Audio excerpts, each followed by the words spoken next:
սա փողա, որը տարանջատա պետությունից։ Ագահ բանկերները համակարգից ինչքան կարողացան գումար կորզեցին, քամեցին, անարդար է ներկայիս ֆինանսական համակարգը։ Ոնց է այդ հարցը լուծում կրիպտոարժույթ։ Բիտքոյնը ինչ է ասում։ Բիտքոյնը ասում է, որ ինֆլյացիա չպետք է լինի։ 20 թվականից մինչև 21 թվականը այդ մի տարվա մեջ բիտքոյնի կուրսը մոտ $3000-ից բարձրացել է $60000։ Արժե ներդրում անել բիտքոյնի մեջ։ Իմ կապիտալի գերակշռող մեծամասնությունը մոտ 90%-ը պահում եմ բիտքոյնով։ Ինչի գնալ այդ ռիսկին։ Բիտքոյնի կուրսը միջինում տարեկան մոտ 70% աճել է։ Եղել է տարի, որ 60% անկում ա եղել։ Եղել է տարի 1000% աճել է աննորմալ տատանողական ակտիվ է, բայց երբ որ քո փողը ջուր է դառնում, դու միտեղ պետքա փախցնես քո փողը։ Դու էլ երբեք միլիոն անգամած չես տեսնելու։ Ինչ որ պահի պայթելու է, չի կարող ակի չպայթի։ Ու այդ ժամանակը հանկարծ քո փողը տասնապատկվելու մարդիկ էլ ասում են, վայ բախտը բերեց։ Հայաստանում ի դեպ տարեկան մոտ $10 միլիարդ կրիպտո շրջանառություն կա։ Ես առել եմ համ $3000, համ 5000, համ 10, համ 20, համ 50, համ 127000-ով էլ նույնպես առել եմ։ Մարդիկ հետ հայացքով կնայեն, ասեն, այս մարդու բախտը բերել է, բայց չէ, ստրատեգիա է։ Ողջույն, դուք դիտում կամ լսում եք Fincast-ը, How to Be ոդքասթը ֆինանսների, ներդրումների եւ այն մասին, թե ինչու փողը չարժե դնել բարձի տակ։ Մեկ գործարկով կուտակել աստղաբաշխական հարստություն, բայց եւ մեկ գիշերում կորցնել ունեցվածքի կեսը։ Կրիպտո աշխարհը նման է ֆինանսական ջունգլիների, որի մեջ ոմանք տեսնում են ԱՊԳ-ի թվային ոսկին, իսկ ոմանք պատմության ամենամեծ փուչիկը, որը վաղ թե ուշ պայթելու է։ Իսկ ո՞րն է իրականությունը այս աղմուկի մեջ։ Fincast-ի տաղավարում այսօր խոսելու ենք կրիպտոարժույթում ներդրումների մասին, իսկ իմ հյուրն է Հայաստանի կրիպտոտնտեսվարողների միության խորհրդի նախագահ Էդվարդ Ավետիսյանը։ Բաժանորդագրվեք How to Be ալիքին, գնացինք։ Էդվարդ ջան, բարի գալուս Fincast։ Սկսենք նրանից, թե ինչպես է ձևավորվել ձեր փորձառությունը կապված կրիպտոարժույթների հետ։ Ողջույն Կարեն ջան, շնորհակալ եմ հրավերի համար։ Կրիպտո ոլորտին ծանոթացել եմ 17 թվականին, երբ որ իմ գործատուն տենց աշխատանքային զանգերից մեկի ժամանակ տենց տարբեր բաներից խոսում էինք, մեկ էլ ասեց, վայ, այս բիտքոյնը բարձրացել է $6000, տնաս տենց 7-8 կբարձրանա, $10000 կհասնի, թե չի հասնի։ Տենց հետաքրքրեց, ինչ է այդ բիտքոյնը, մի քիչ ուսումնասիրեցի, կարդացի, շատ հետաքրքրեց, իմ տեխնիկական բեքգրաունդն էլ գիտելիքներն էլ օգնեցին ծուր ծրագրավորող մասնագիտությամբ հասկանալ այդ ամեն ինչը ոնց է աշխատում, տենց խորասուզվեցի ու մնացի դրա մեջ, որովհետև այնքան տպավորիչ տեխնոլոգիա էր իմ համար, այնքան հավատացի դրա գաղափարին ու ապագային, որ բոլորին ոգևորված դրա մասն էի պատմում։ Ընկերներ, տնեցիք, գործընկերներ, աշխատանքային բոլորին աճեցող դրա մասն էի պատմում, նյութեր էի հրապարակում, հոդվածներ, հոլովակներ, ու ինչ որ պահին նենց ստացվեց, որ բիզնեսս էլ դրա շուրջ կառուցեցի։ Բայց ո՞րն էր այդ մեխը, հա, ինչից նկատեցիր այդ հնարավորությունը տեխնոլոգիայի մեջ։ Մեխը այն գաղափարախոսությունն է, որը նստած է կրիպտոյի մեջ, շատ տենց բաներ կան, որոնք որ կարող են մարդու ուշադրությունը գրավել։ Առաջինն այն, որ օրինակ սա փողա, որը տարանջատա պետությունից։ Այսինքն ոնց է ժամանակին հիմնականում բոլոր ասպեկտները կենտրոնացված են եղել պետության շուրջ, օրինակ նույն լուրերը, լրատվականները, ազատ խոսքը, ինֆորմացիան, ոնց է նախորդ դարում, հատկապես սոցիալիստական երկրներում մի տեղից էր սա ռոպագանդան կառավարվում, հետո եկավ ինտերնետը, ազատ խոսքը, ամեն մեկը կարող է արտահայտվել, ամեն մեկը ինքը իր լրատվականն է դառնում։ Կամ ժամանակին կրոները հիմնականում սերտաճած էին պետությունների հետ, հետո մարդիկ հասկացան, որ չպետք է տարանջատել կրոնը պետությունից, ու ոնց որ հիմա էլ հերթական նմանատիպ իտերացիան է, որտեղ այն գաղափարը կա, որ պետք է փողը տարանջատել պետությունից, որովհետև երբ որ պետության ձեռքում մի բան կենտրոնանում է, ու հիմնականում պետությունը համարյա ամեն ինչ ավելի անարդյունավետ է անում, քան թե մասնավորը, որովհետև մոնոպոլիա է ինքը։ Այդպես մեկը այնա, որ պետք է տարանջատվի փողը պետությունից։ Դրա չարաշահման պատճառներ, օրինակներ շատ ենք տեսել։ Օրինակ Ամերիկայում 2008 թվականը ասում են հենց այն պատճառն է հիմնական ինչի է ստեղծվել կրիպտոարժույթը բիտքոյնը, որ 2008 թվականին բանկերը այդքան ուռճացրեցին հիփոթեկային շուկան Ամերիկայում, այնտեղ մեծ փուշիկներ ձևավորվեցին։ Բայց բանկերը մասնավոր են։ Հա, բանկերը մասնավոր են, բայց էլի են համակարգը, որի միջոցով որ բանկերը կարողանում են փող տպել, այդ պետական արժույթների համակարգը, այդ կենտրոնական բանկերը տոկոսադրույքով, որ փող են անվերջ կարողանում տրամադրել բանկերին, այդ համակարգն էր, որ պատճառ հանդիսացավ, որ կարողացան այսպիսի փուչիկ ուռացնել։ Ու գաղափարը այդ ժամանակ առաջացավ ինտերնետում այդ կրիպտո անարխիստների շրջանակներում, որ պետքա պետությունից տարանջատ լինի փողը։ Ու ի վերջո, պետության դերը ստեղ ինչով էր շատ կարևոր, երբ որ այդ փուչիկը փչվեց, երբ որ արդեն պայթում էր ու սա ասենց համատարած բանկրոտ էին գնում, մի քանի խոշոր բանկեր եւս կոլապսի առաջ էին կանգնած ու կարողա ընդհանրապես ողջ ֆինանսական համակարգը փլվեր, այդտեղ պետությունը արդեն միջամտեց, ասեց մենք բանկերի համար փրկագին կվճարենք, մենք այնպես կանենք, որ բանկրոտ չգնան այս բանկերը, որպեսզի փրկենք տնտեսությունը։ Ու ինչ ստացվեց, որ այդ էլի կրիպտո անարխիստների հենց կրիպտոյի առաջի գաղափարախոսություններից մեկն է։ Թեզը հետևյալն է, որ ագահ բանկերները ուրճացրեցին շուկան, իրանք իրենց միջնորդավճարները տեղ աշխատեցին, իրենց բոնուսները ստացան, այսինքն համակարգից ինչքան կարողացան գումար կորզեցին, քամեցին,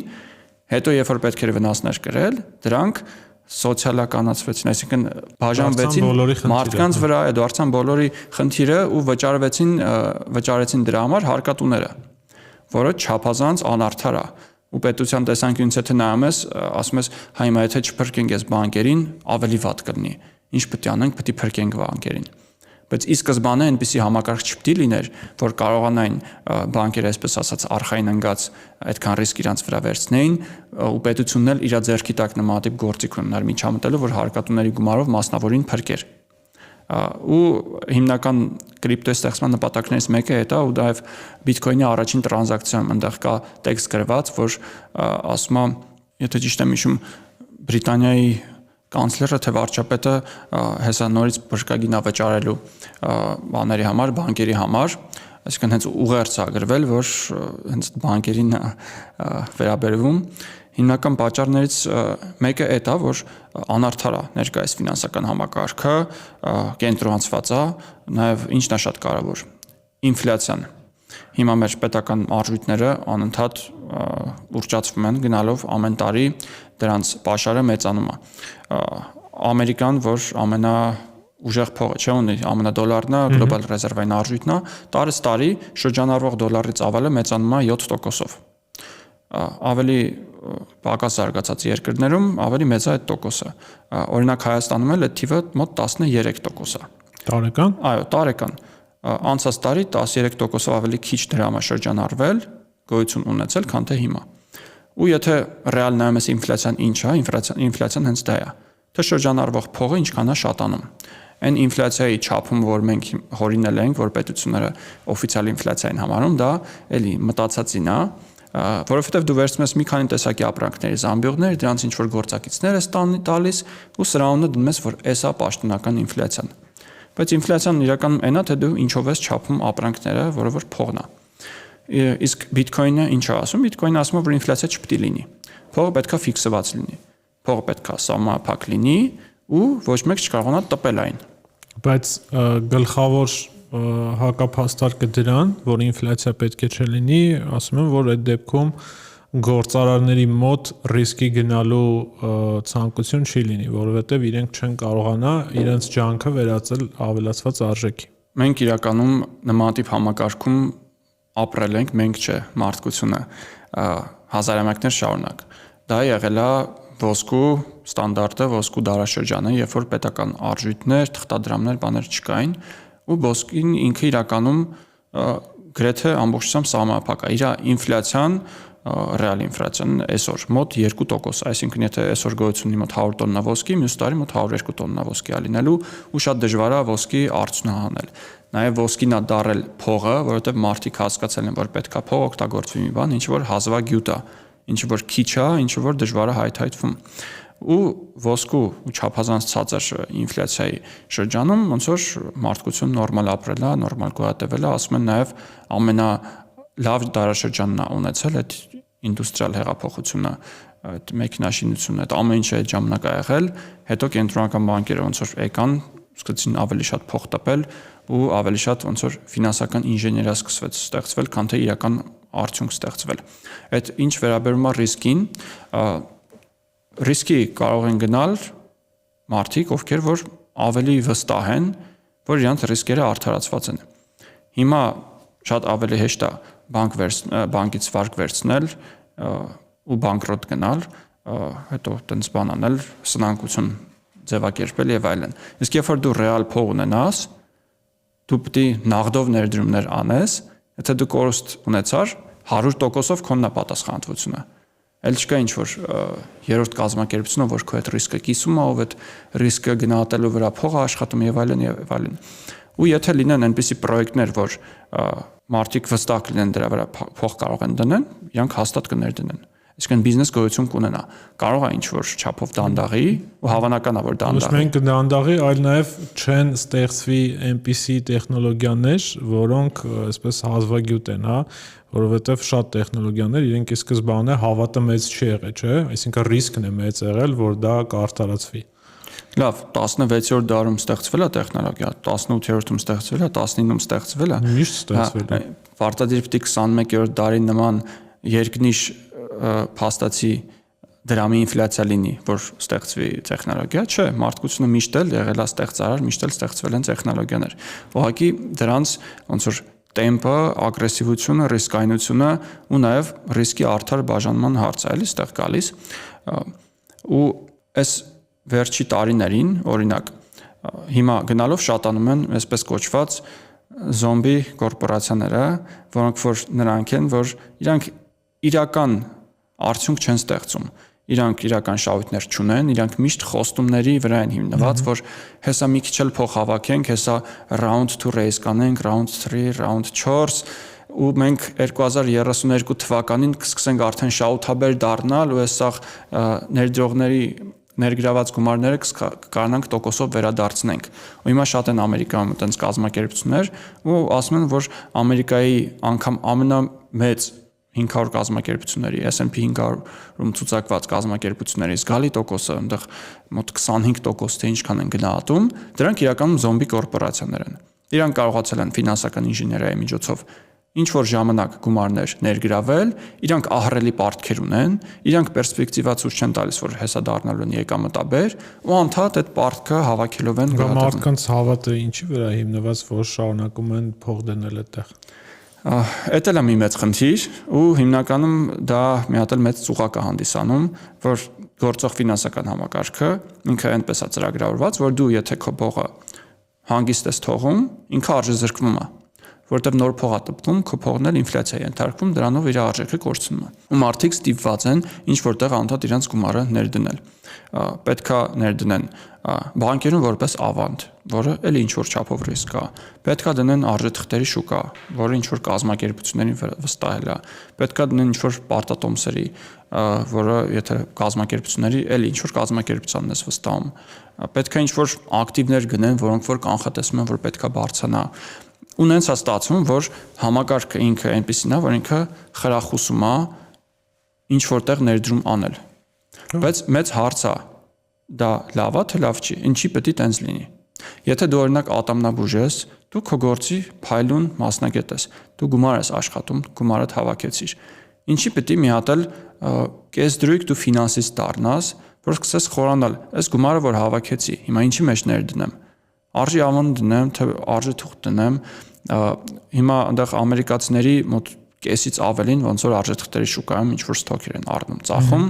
հաճախ նաև ասում են այնտեղ արդեն արժեթղթերի շուկան են գեմբլինգին ու խաղալուն նմանացնում, որովհետև ստատիստիկա էլ կա, որ թրեյդերների մեծամասնությունը էական վնասներ է կրում ու թրեյդինգում էլ իրականում շահում են պրոֆեսիոնալները, ովքեր հենց դրանով ապրում են, այդ էլ հիմնականում ներդրումային ֆոնդերն են, այնտեղ high frequency trader-ներն են, որ վարկյանական տրանզակցիաներ են իրականացնում տատանումների վրա, մարժաների վրա ինչ որ փողեր են աշխատում, դրանց ով է տուժում, հասարակ քաղաքացին, ով որ բան չի հասկանում, ով որ գործից հետո մտել է, ինչ որ $5000 փող է հավաքել, գիտի որ չպետք է քնացնի այդ փողը, մտածում է, այսօր Tesla առնենք, թե այս նոր ստոկը, որ penny stock-ը կարող է բարձրանա 10 անգամ էսի առնենք, սկսում է տենց ինչ որ խաղադրույքներ այսպես ասած անել, ու դրա արդյունքում մեծ քանակի մարդիկ կարող է ոչ մեծ գումարներ, բայց ինչ որ չափով կորցնում են ու դա է սնուցում եղած շուկան։ Համաձայն եմ, բայց եթե բոլորը ուղղակի իրենց աշխատած ավելորդ փողը դնեին իրենց դոշակի տակ, հա, տնտեսությունում շատ քիչ փող կլիներ ու հենց այն տնտեսական ակտիվությունը շատ ցածր կլիներ, այսինքն չէր լինի մոտիվացիա անելու բիզնես, մարդկանց առաջարկելու ծառայություններ, ապրանքներ, այն ամեն ինչը, ինչ որ այսօրվա մեր կյանքը, կենցաղը եւ ընդհանուր ինդուստրիան կառուցում են։ Ցանկացած մարդ պետք է ինչ-որ ձև գոյատևի։ Ցանկացած մարդ ոնց որ աշխատանք է կատարում, որ ինչ-որ բան վաստակի, ու չի կարող դենց իրավիճակ ստեղծվել, որ սենց սաղ պարալիզանան, ոչ մեկ չուզնա ոչ մի բիզնես բացել, որովհետև այդ փողատեր մարդն էլ ինքը իր փողը չի կարա ուտի։ Ինքը պետք է ինչ-որ տեղից սնունդ գնի, ինչ-որ տեղից ծառայություն գնի, այսինքն ցանկացած մարդ, ինչքան ուզում է հարուստ լինի, պետք է օգտվի այդ ամեն ինչից։ Ու ստեղծվում է նման սկզբունքով ամեն ինչի ինֆրաստրուկտուրա, պահանջարկի իման վրա։ Հարուստ մարդիկ նույնպես երեխաներ են ունենում։ Երեխաները պետք է գնան դպրոց, դպրոցը պետք է շենք ունենա, շենքը պետք է տնօրեն ու դասերակ ունենա, կողքի խանութը պետք է աշխատող ունենա, պետք է ապրանք մատակարարի։ Սահմանափակ գումար է։ Սովորաբար այսօր մարդիկ ունեն ավելցուկ այդ ամեն ինչից բացի ունեն նաև որոշակի գումար, որը հենց արդեն գնում է այդ ներդրումներին։ Եթե այդ ավելցուկը խոսում ենք ոչ կենսական բիզնեսների մասին, չէ՞ երևի, որ կարող է հիմա ֆինանսավորվում են դրանք, այն ժամանակ կարող է չֆինանսավորեն, եթե հանկարծ։ Դրանք, այո, նորարար ու ապագային միտված բաներն են։ Հիմա այդ նորարարության վրա, եթե դու լավ ուսումնասիրես, լավ պրոյեկտներ մշակես, եթե դու 100%-ով վստահ համոզված լինես, որ այդ աշխատող բան է, դու դա նաև կկարողանաս համոզել այն մարդուն, որ փող ունի։ Եթե դու կարողացար մյուսին համոզես, ուտեղ ֆինանսական կոմպոնենտը, բիզնես կոմպոնենտը ունես լինի, որ շահութաբեր լինի։ Մարդը մտածի ավելի լավ է դնեմ այս բիզնեսի մեջ, քան թե փողս քնացնեմ, մեկ այդ բիզնեսը կստեղծվի։ Հա, կարող է ինչ-որ տոկոսով քիչ, կարող է 20%, 30% քիչ ստեղծվեն բիզնեսներ, բայց նաև չեն ստեղծվի զոմբի կորպորացիաներ, ովքեր անդադ վերաֆինանսավորվելով գոյատևում են։ Լավ, հիմա ո՞նց է այդ հարցը լուծում կրիպտոարժույթը։ Կոնկրետ այդ հարցը չէ, բայց ընդհանուր ֆինանսական արդարության հարցն է լուծում, որ ժամանակին ոնց որ եղել է ոսկին փողի ստանդարտը, հիմա էլ բիթքոյնը դե հաճախ համատում են ու անուն դնում են թվային ոսկի, էլեկտրոնային ոսկի, ինքը նույն ֆունկցիան է կատարում, որ դու կարող ես քո գումարը երկարաժամկետ կայանել։ Ինչով է տարբերվում սովորական փողից, նրանով, որ ինքը ապակենտրոն է, որ դու ինչ որ մի ընկերությանը կամ մարդու կամ պետությանը չես վստահում, երբ որ այդ փողը կայանում ես։ Ինքը նաև այդ առումով ինքը նման է ոսկուն։ Ոնց որ ոսկին եթե մոտդ ունես, գրպանումը տա, ոչ մեկ քեզ չպետք է թույլ տա, որ դու ոսկի ունենաս, ոչ մեկի մոտ չես պահում, կարող հենց մոտդ լինի։ Տարբերվում է նրանով նաև, որ ինքը թվային է։ Այսինքն ֆիզիկապես իրան գողանալու ռիսկը չկա, ճիշտ է, թվային գողանալու ռիսկը կա, որ պետք է այդ անվտանգությանը հետևել, բայց նաև կարողանում ես ավելի մեծ քանակի, ավելի անվտանգ գումար պահել։ Օրինակ 10 միլիոն դոլարի ոսկի դժվար կլինի ապահով տեղ պահել, պետք է ինչ-որ բունկեր սարքես դրա համար, պետք է բանկ լինես կամ պետք է մեկին վստահես, տանես իր մոտ պահես։ Իսկ այդքանի բիթքոին ինֆորմացիա ընդհանրապես կարաս հեռախոսի մեջ պահես, կարաս թղթի վրա պահես, կարաս մտքումդ պահես։ Իսկ հեշտ է դարձնում դա փողը։ Okay, ինքը իր խնդիրները ունի, այնտեղ հայտնի դեպքեր կա, երբ որ password են, չէ՞, մոռացել ու հիմա չեն կարողանում օգտագործել, բայց եթե փողի հետ ենք համատում, ուրեմն փողը օրինակ ինչ ֆունկցիա ունի, ֆունկցիաներից մեկը ինքը արժեքի որոշման ֆունկցիան է, չէ՞, բայց փաստացի այսօր բիթքոինով ինչն են գնահատում, գնանշում։ Հիմնականում իրեն միևնույն է վերածում են, չէ, դոլարի եւ դոլարով են փաստացի գնանշում ինչ որ ապրանքի կամ ծառայության գինը։ Հա, այսինքն ինքը դեռ չի կատարում այն ֆունկցիան, փողի ֆունկցիաներից մեկը, որ իրեն իրոք կդարձներ այդ արդարության երաշխավորը։ Գնանշումը իրականում փողի ֆունկցիաներից ընդհանրապես մեկն է, ինքը էլի կարևոր ֆունկցիա է, բայց ինքը էլի կենտրոնանալու հատկություն ու սովորություն ունի ու պետք է այդտեղ պետությունը թույլ տա, որ դու գնանշես ապրանքները որևէ այլ բանով։ Իսկ պետությունները դա չեն սիրում, իրանք սիրում են ամեն ինչ վերահսկողության տակ պահել։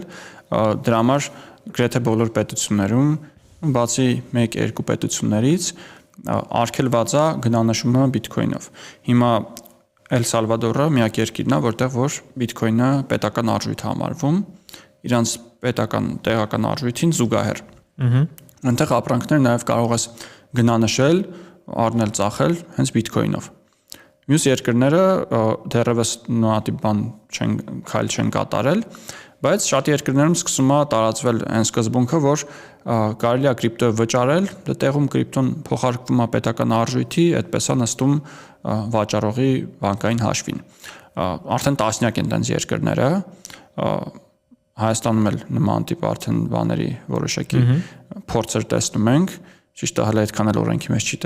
տեղավորվում, բայց օրինակ եվրոպական երկրներում, Ամերիկայում բանում շատ տարածված է, կրիպտոյը վճարում ես անում, բայց ուզում եմ ասեմ, երբ որ գնանշումը միևնույնն է դոլարով, այդ դոլարի մեջ էլ ինֆլյացիան կա, չէ՞։ Այսինքն կրիպտոյով դու ինչքան էլ վճարում անես, քանի դեռ ինքը գնանշման ֆունկցիա չի կատարում, ինքը միևնույնն է, այդ ինֆլյացիան իր մեջ ներառում է ու փաստացի ինֆլյացիայի հարցը չի լուծում։ Չէ իրականում, որովհետև քեզ որպես Bitcoin-ը պահող ու կրող, ինքը պաշտպանում է ինֆլյացիայից։ Ինքը վաճառողին չի պաշտպանում, բայց դու եթե քո հիմնական կապիտալը կայանում ես Bitcoin-ի մեջ, ու երբ որ քեզ մի բան պետք է առնել, նոր այդ քո կապիտալից շուտ փոքր մասը ծախսում ես, տալիս ես։ Ոնց է պաշտպանում կուրսի բարձրացման հաշվին։ Չէ, դե եթե քո փողը կայանված է Bitcoin-ով, քո փողը դոլարով էլ չի չափվում։ Դու ունես X քանակի Bitcoin։ Փորձես այդ օգտագործել, մեկը դոլարի ես վերածելու։ Երբ որ ծախսում ես, հա, բայց երբ որ ծախսում ես, դու արդեն զրկվում ես դրանից։ Ինքը քո կապիտալի մաս էլ չի հանդիսանում։ Հա, բայց ծախսում ես ինֆլյացիան ներառող գնով։ Չէ՞։ Ինֆլյացիան ներառող գնով։ Քանի որ դու դոլարով ես ծախսում։ Հա, բայց նաև ինֆլյացիան ազդում է Bitcoin-ի կուրսի վրա հաճախ։ Ու մենք եթե հիշենք 20 թվականին ինչ տեղի ունեցավ, որ լոկդաուններ մարդկանց դից թույլ չեն տալիս դուրս գալ, պետությունները ծրի փող էին սաղին տպում բաժանում, այդ ժամանակ մենք աննորմալ քանակի ինֆլյացիա տեսանք, ամեն ինչի գները բազմապատկվեցին, դրան զուգահեռ նաև Bitcoin-ի գինը բազմապատկվեց, 20 թվականից մինչև 21 թվականը այդ մի տարվա մեջ Bitcoin-ի կուրսը մոտ 20 անգամ աճել է, $3000-ից բարձրացել է $60000։ Այդ նաև ոնց որ ինֆլյացիայի ազդեցությունն է Bitcoin-ի վրա։ Այսինքն դու եթե ամեն ամիս Bitcoin ծախսեիր, հա մի ամիս կարող է $5000 կուրսով ծախսեիր, մյուսով կարող է $20000 կուրսով ծախսեիր, մյուսին $60000 կուրսով ծախսեիր, բայց եթե քո հիմնական փողը կայանված է Bitcoin-ով, դա չի ազդում ինֆլյացիային։ Եթե կուրսը փոխվում է, հա, ինքը այդ հարցը լուծում է։ Լավ, օքեյ, հիմա այսպես հիմնական առանց կդնենք, հա, այսօրվա մեր քննարկման։ Արժե ներդրում անել Bitcoin-ի մեջ կամ կրիպտո արժույթի մեջ արժե ներդրում անել ու արդյոք տարբերություն կա Bitcoin ու մյուս կրիպտո արժույթները։ Շատ լավ։ Նախ ասեմ թե ինքս ինչ եմ անում, հետո ոնց որ ներկայացնեմ թե ստանդարտ պրակտիկաները ոլորտում ոնց են։ Ինքս այնքան վստահ եմ, ոնց որ համոզված եմ իր ապագայի մեջ, որ արդեն 2018 թվականից սկսած մոտ 8 տարի է, իմ կապիտալի գերակշռող մեծամասնությունը մոտ 90%-ը պահում եմ Bitcoin-ով։ Որտեղ վստահ եմ, որ երկարաժամկետ ինքը բարձրանալու է։ Նմանատիպ ռիսկի ախորժակ իրականում քչերն են ունենում, որովհետև ինքը անկայուն է։ Դու կարող ես գժվես այդքան կուրսերին հետևելուց, տատանումներից, կարող է մի օրում գինը կիսվի, մտածես վայ փողս կեսը կորցրեցի եւ այլն, այսինքն պետքա դու նման տեսլական ունես, որ նմանատիպ ոնց որ համոզմունքներ երկարաժամկետ ներդրումներ անես։ Ինչ են խորհուրդ տալիս, այսպես ասած, էքսպերտները կամ ոլորտի մասնագետները ընդհանուր միջին վիճակագրական քաղաքացուն։ Ասում են, որ առնվազն պետքա սովորել հասկանալ այսինչ տեխնոլոգիա, պատկերացնել ինքը ոնց է աշխատում, որից դրա նաև գնահատեք ձեր անձնական ռիսկի ախորժակը։ Իմացեք, որ դուք երբեք չեք կարող իմանալ, թե 2 օր հետո, մի շաբաթ հետո, մի տարի հետո կուրսը ինչ կլինի։ Կարող է շատ լինի, կարող է քիչ լինի, կարող է գումար կորցնես, կարող է գումարը 10 պատկվի։ Այսինքն այդ ռիսկի ախորժակը ու ոնց որ պատկերացումները պետք է ունենաս այս ոլորտ մտնելուց։ Ու հաճախ խորհուրդ են տալիս այնքան գումար ներդնել, ինչքան որ պատրաստ եք կորցնել։ Մտքում ունեցեք վատագույն սցենարը, սաղ կորցնելու եմ, ջուրն է գնալու, ու մենակ այդքան դնեք, որ հանկարծ ձեր ամենօրյա ծախսերը կամ բարեկեցությունը դրանից մենակ կախված չլինի։ Այդ խորհուրդն են տալիս ոնց որ հասարակ մարդկանց, ովքեր որ դեռ ծանոթ չեն կրիպտո ոլորտին։ Հիմա դուք երբ որ ժամանակի հետ սկսեք ուսումնասիրել, ավելի շատ բաներ կհասկանաք, կպատկերացնեք, ձեր համոզմունքները կունենաք, արդեն թվերի տեսքով կպատկերացնեք, թե դուք ձեր ֆինանսական պորտֆելի քանի տոկոսն եք ուզում ներդնել դրա մեջ։ Օրինակ ամերիկյան խոշոր ներդրումային ֆոնդերը, BlackRock-ը ամենախոշորն է, ինքը խորհուրդ է տալիս իր հաճախորդներին մոտ 5%-ը պահել բիթքոյնով։ Ինքը ասում է դիվերսիֆիկացիայի միջոց է, որպես համարեք, խորհուրդ եմ տալիս, որպես այդ տարբերակ 5% պահեք դրանով։ Որոշ թոշակային ֆոնդեր, ներդրումային ֆոնդեր արդեն ալոկացիա են արել, ինչ որ մի մասը իրենց պորտֆելի հատկացրել են բիթքոյնի։ Մի քանի նահանգների թոշակային ֆոնդեր Ամերիկայում 1%, 2%, 5% մինչև բան են արել, բիթքոյն են առել։ Հայաստանի կենսաթոշակային ֆոնդերը դեռ չեն Չէ, ինձ թվում է դեռ երկար ժամանակ, քանի պետությունը սենց է կրիպտոյի հանդեպ տրամադրված, թույլ չեն տալու, որ մոտիկ գան կենսաթոշակային ֆոնդերը կրիպտոյին, որ իրականում շատ վատ է։ Էլ ինչ տարբերակներ կան, այսինքն ամեն մեկը իր ոնց որ ռիսկի ախորժակով է դրան մոտենում, երբ որ դա քո սեփական փողն է, դու ուրիշ ձև կարաս քո ռիսկը կառավարես գնահատես, եթե շատ փող ունես ու շատ վստահ ես, կարաս նաև շատ տոկոս դրան հատկացնես, երբ որ հանրային միջոցների հետ ես առնչվում, պետքա ավելի կոնսերվատիվ այդ ամեն ինչին նայես, բայց օրինակ Սալվադորը այնքան է խորացել այնտեղ նախագահի մակարդակով այս ամեն ինչի մեջ, որ արդեն որպես պետություն սկսել են ներդրում անել բիթքոյնի մեջ, ամեն օր մի հատ բիթքոյն են առնում, երբ որ կուրսը լավ իջնում է, օրական կարող է 10 հատ կամ 100 հատ էլ առնեն, ու արդեն 4 տարի շարունակ իրանք կուտակում են իրենց բիթքոյնի ռեզերվը։ Նույնը Ամերիկայի դեպքում այնտեղ նախագահի մակարդակով ստորագրվել է բիթքոյնի ստրատեգիական ռեզերվ ունենալու որոշում, ու Ամերիկան հիմա այնտեղ ավելի քան 200,000 հատ բիթքոյն ունի, որը ընդհանուր շրջանառության մոտ 1%-ն է, այսինքն մեծ քանակի բիթքոյնն ու իրանք որոշել են նախագահի մակարդակով, որ սա չեն վաճառելու տասնամյակներ շարունակ։ Այդ էլ իրենց ներդրումային որոշումն է։ Հիմա քաղաքացին ինչ պետք է անի, եթե ոչ մի բան այս ոլորտից չգիտի, պետք է մտնի ոլորտ, կարդա, ուսումնասիրի, հասկանա ոնց է աշխատում, ինչ է, ինչի գոյություն ունի, այս որոշ բաները, որ խոսացինք, պատմեցինք, դրանից մի 20 անգամ ավելի շատ ինֆորմացիա կա, որ պետք է հələ կլանի, որ պատկերացնի, թե ինչ շերտեր ստեղ կան, ինչ տեսակի կրիպտոարժույթներ կան, որտեղ է պետք պահել, ինչ ռիսկեր կան, այդ ամեն ինչը գնահատի, նոր առաջին քայլերը անի ու ապահով այդ քայլերը անի, որ հանկարծ չկորցնի այդտեղ գումար։ Okay, ինչ եկամտաբերություն կարող է դա ապահովել, հա? Ինչի գնալ այդ ռիսկին։ Ապագայի մասին էլ ոչ մի բան չեն կարող խոսել, կարող ենք անցյալ գնահատել։ Վերջի 10 տարվա ընթացքում բիթքոյնի կուրսը միջինում տարեկան մոտ 70% աճել է։ Բայց էլ միջինում տարեկան, հա։ Ներկայացնենք, որ շատ է, որովհետև եթե համեմատենք այլ ակտիվների հետ, միջինում ասենք 10-20% աճեն բիզնեսներ կան, իհարկե որ շատ արագ են աճում, բայց օրինակ S&P 500-ը տարեկան մի 10% երևի, չէ՞։ Այո։ Վերջի 50 տարվա մեջ S&P-ն մոտ 7% է աճել, որը որ էլի հավասար է լրիվ ինֆլյացիային, այսինքն իրականում S&P-ն չի աճել, տեխնոլոգիաները չեն զարգացել, պրոստը ինֆլյացիայից պաշտպանվել են S&P-ի միջոցով քաղաքացիները։ Այդ բանն էլ կա, ոնց որ ներդրումներից փակագծերը։ Ու հա 10%-ը, 12%-ը այդ sense ֆանտաստիկ, 15%-ը ֆանտաստիկ եկամտաբերություն է համարվում, 70%-ը ոչ ռեալ աստղաբաշխական թվեր է, ու այդ 70%-ը ոնց է ձևավորվել։ Եղել է տարի, որ աճը եղել է, ասենք 350%, հետո եղել է տարի, որ ասենք 10% անկում է եղել։ Եղել է տարի, որ 60% անկում է եղել։ Եղել է տարի 1000% աճել է, ու մարդիկ իրականում հանգիստ չեն կարողանում իրենց հոգեբանությամբ այդ ամեն ինչը տանել, որովհետև մարդիկ կայունություն են սիրում, սա էլ իրենց համար նոր աննորմալ տատանողական ակտիվ է, որ իրենց համար նաև վստահություն չի ներշնչում։ Դու պետք է ֆունդամենտալ առումով հասկանաս ինքը ինչա, քո պատկերացումներին համարժեք նաև պլան ունենաս, որ դու ասես, հա ոչինչ, այս տարի 50% իշտնի, ես նորմալ դրան կնեմ, որովհետև ես ակնկալում եմ մյուս տարի 400% կբարձրանա։ Այդ ժամանակ դու հանգիստ ես նայում, կարողանում ես երկարաժամկետ դրա մեջ ներդնել, ու այդ տատանողականությունների պատճառով է, որ շատերը չեն մտել կրիպտո շուկա։ Հիմա աշխարհում բնակչության ընդամենը մի քանի տոկոսն է, որ ունի կրիպտո։ Ու եթե էլի կրիպտոների մեջ խորանանք, առանցքային դերը բիթքոյնը հանդիսանում, ստանձնում, որովհետև ինքը կրիպտո շուկայի ընդհանուր ծավալի մոտ 60%-ն է կազմում։ Ինքը թվային ոսկին է, կարելի ասել։ Դրանից հետո կան մի քանի խոշորներ, որ ասում են, հա, այս էլ թվային արծաթն է, այս էլ թվային, չգիտեմ, պղինձն է, բայց մեծ մասը կրիպտոների աղմուկ են հանդիսանում, ու այս ոլորտում հիմնականում պետք է զգույշ լինել ինչ-որ նոր պրոյեկտներից,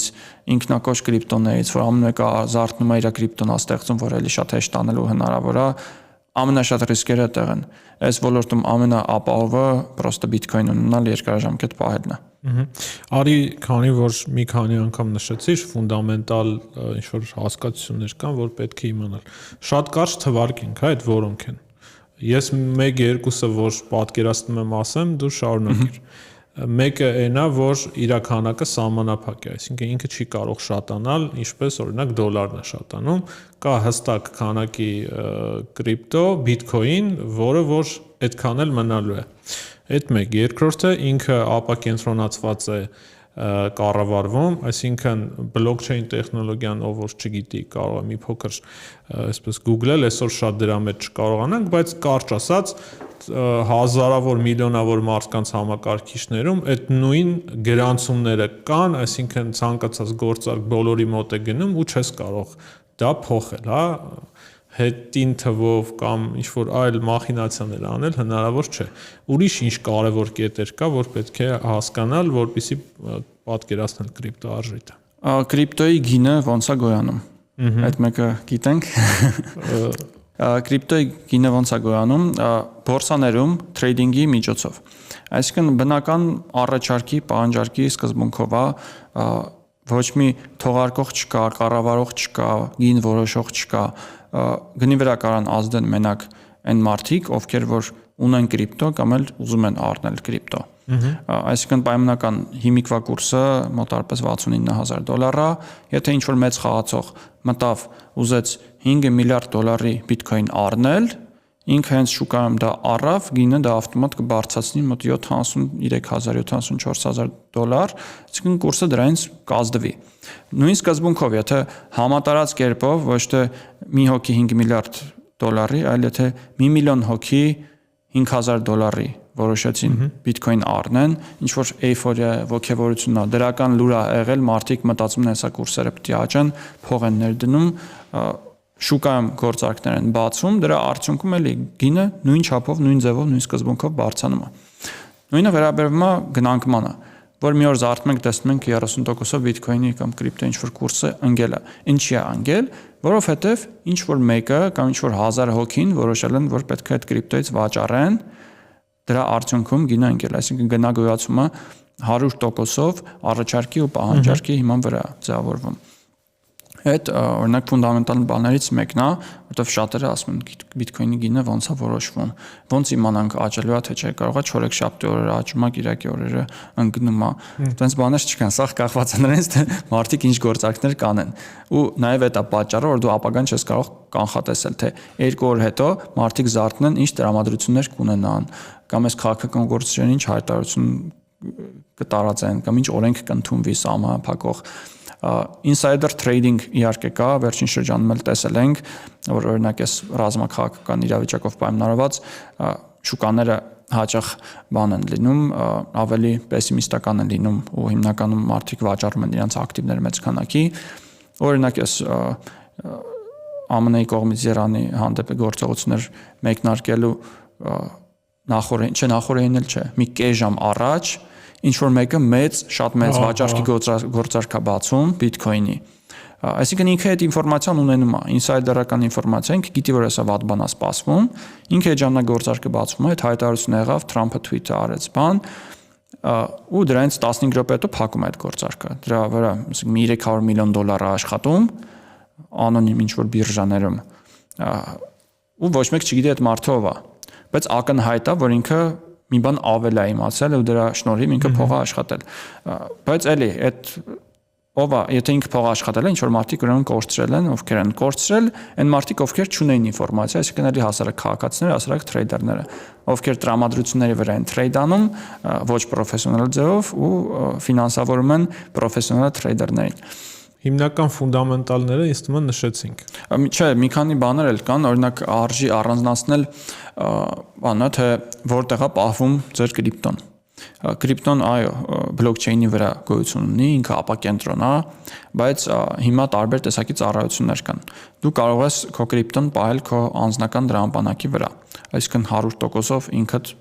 սեփական լինես, կառավարողը լինես, այդ նույն բանն է, ինչ որ փող ունենաս քո գրպանում։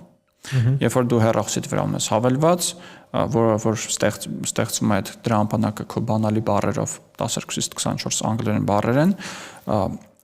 դու ես այդ ժամանակ տիրապետում քո կրիպտոն։ Իսկ այդ դրամապանակները ինչ որ մեկի product-ն է, հա։ Ինչ որ մեկի product-ն է, հիմնականում այդ soft-ը ստեղծում են ինչ որ կազմակերպություններ, բայց դա ոչ թե կենտրոնացված էլի սերվերներում է պահվում, այլ ինքը ավելի շատ ոնց որ պատուհան հանդիսանա, որ դու որպես քաղաքացի դուրս գաս դեպի բլոկչեյն։ Այսինքն հաղորդակցվելու միջոցային հանդիսանում ու քո փողերը իրանք չեն կառավարում։ Իրանք քեզ այդ պատուհանն են տալիս, որ դու կարողանաս տեսնել ու գործարկներ անես բլոկչեյնի հետ։ Ու ցանկացած բայ դու կարաս այդ ծրագիրը ջնջես, նույն քո բանալի բառերով ուրիշ ծրագրում բացես, էլի նույն փողը տեսնում ես։ Իսկ այն ծրագրից կախված էլ չի լինում։ Ֆիզիկական դրամապանակներ կան, որոնք որ ավելի ապահով են համարվում, որովհետև իրանք ինտերնետից կտրված են, իրանք ավելի քիչ հավանական է, որ կարող են հակերների կողմից կոտրվել, օրինակ հեռախոսդ կամ համակարգիչդ եթե մտնեն վիրուս գցեն, կարան կոմպյուտերդ փորձեն կրիպտո գողանալ, հիմա ամենահաճախ հանդիպող սխեմաներից է։ Կան նաև բորսաներ, որոնք որ ավելի շատ նման են կրիպտո բանկերի, ու դրանք ինչ որ չափով իրենցից ռիսկ են հանդիսանում, որտեղ նաև նույն ինչ որ չափով հակասում են կրիպտոյի էթոսին գաղափարախոսությանը ու ապակենտրոնացմանը, նրանով որ իրանք են պահում քո փողը։ Եթե իրանք որոշեցին բլոկել քո հաշիվը, դու քո փողը կարող ես չկարողանաս կառավարել, հանել։ Եթե իրանք գնացին բանկրոտ, կարաս փողերդ կորցնես ու հետագա նման տիպ այլ ռիսկերով։ Դրա դիմաց ոչ մի բան չեն տալիս։ Կոմֆորտ են գալիս կամ էլ հարմարավետություն օգտագործելու, որ իրանք ասում են մենք պահառության ռիսկերը կկրենք։ Այդ բառերը էլ պետք չի դու ինչ որտեղ անվտանգ պահես թաքուն թղթի վրա տնեցիկից կամ բարեկամներից հեռու, որ հանկարծ փողերը չկողանան, մենք կպահենք, դու քո լոգին բառերը կունենաս, անձնագրով վերիֆիկացիա անցած կլինես, երբ որ պետքա կմտնես գործարկանես։ Նույն պրինցիպը ոնց որ բանկում։ Բանկ մտնում ես քո անձնագրով, քո հաշվի փողով կարողանում ես գործարկանել։ Բայց եթե ինչ որ ոչ կայուն ֆինանսական երկրում ես ապրում կամ ինչ որ բանկը ֆինանսական խնդիրներ ունի, կարող է դու մտնես բանկ անձնագիրը ցույց տաս, ասեն ճիշտն ասած հիմա գործարքների վրա սահմանափակումներ կան դրանց չեն կարանել։ Կամ էլ բանկը վնասներ ակրել բանկրոտագնում ելքագրումները սառեցված են։ 1000 մի հարց կարող լինի։ Նույն պրինցիպը կրիպտո բիրժաներում է։ Okay, իսկ այդ դեպքում ինչպես ապահով պահել կրիպտոարժույթը։ Ну, ամենաապահովը հատկապես մեծ թվերի դեպքում ֆիզիկական դրամապանակներն է, որը ֆլեշկի նման են իրանք, արժեն $50, $100, $200, մնաց ինչ տեսակ եք առնում ու ինտերնետից կտրված միտեղ պահում եք ապահով։ Ու վերականգնման բառերն էլ անպայման պետք է ինչ որտեղ պահեք, որ հանկարծ այդ սարքը կորցնեք, կարողանաք այդ գաղտնաբառերով վերականգնել ուրիշտեղ դրամապանակը բացել։ 12 բառն է։ Այո։ Լավ, հասկացանք ֆունդամենտալ կրիպտոարժույթի, հիմա ու հասկացանք եկամտաբերությունը, որը որ առայժմ ինչ որ հստակ լոգիկայի չի ծառայում։ Ինքը կարող է մի տարի շատ լինել, մյուս տարի քիչ լինել։ Իսկ որոնք են ռիսկերը, հա։ Նախ կա արդյոք ռիսկ, որ դու կարող ես ամբողջությամբ կորցնել բոլոր միջոցներդ։ Հա, կա այդ ռիսկը, բայց ռիսկերն ասելուց առաջ մի հատ էլ եկամտաբերության բանի հետ կապված բան ավելացնեմ, որ այս պահին աշխարհում գոյություն ունի մոտ $100 տրիլիոն կապիտալ, որից ընդամենը 0.1 տրիլիոնն է բիթքոյնի մեջ կայանված, այսինքն 0.1%-ն է։ Ու երբ որ մարդիկ ուզում են ստեղ ներդրում անել երկարաժամկետ ու նաև ուզում են պատկերացնել թե ինչքան շահութաբերություն կարան ունենան, եթե ոլորտը ուսումնասիրեն տեխնոլոգիան բանը ու իրանց համար պրոյեկտ են գնահատեն թե իրանց համար իրանց պատկերացումով 10 տարի հետո աշխարհի կապիտալի քանի տոկոսն է բիթքոյնը կազմելու, ըստ դրա իրանք կարողան գնահատել եկամտաբերությունը։ Եթե պատկերացնում են, որ 10 տարի հետո երևի աշխարհի փողի ոչ թե 0.1%, այլ 1% կլինի բիթքոյնի մեջ, այդ նշանակում է 10 տարում 10 անգամ ինքը աճելու է։ Այսինքն դա էլ որպես ուղենիշ կարա իրանց համար հանդիսանա։ Հիմա վերադառնալով ռիսկերին, ռիսկերը այո շատ են ոլորտում, որովհետև նաև ոնց որ պատասխանատվություն է ինչ որ չափով շատ։ Հիմա ասում ենք փողը ազատականացնենք, պետություններից, բանկերից վերցնենք, տանք մարդկանց ձեռը։ Բայց դա գալիս է նաև մարդիկ պետք է ճիշտ վարվեն այդ փողի հետ, որ չկորցնեն։ Ոնց որ բանկում դրած է փողը ինքը իրանով չի կարա կորի։ Ինչ որ մեկը երաշխավոր է, ինչ որ մեկը բառություն անում,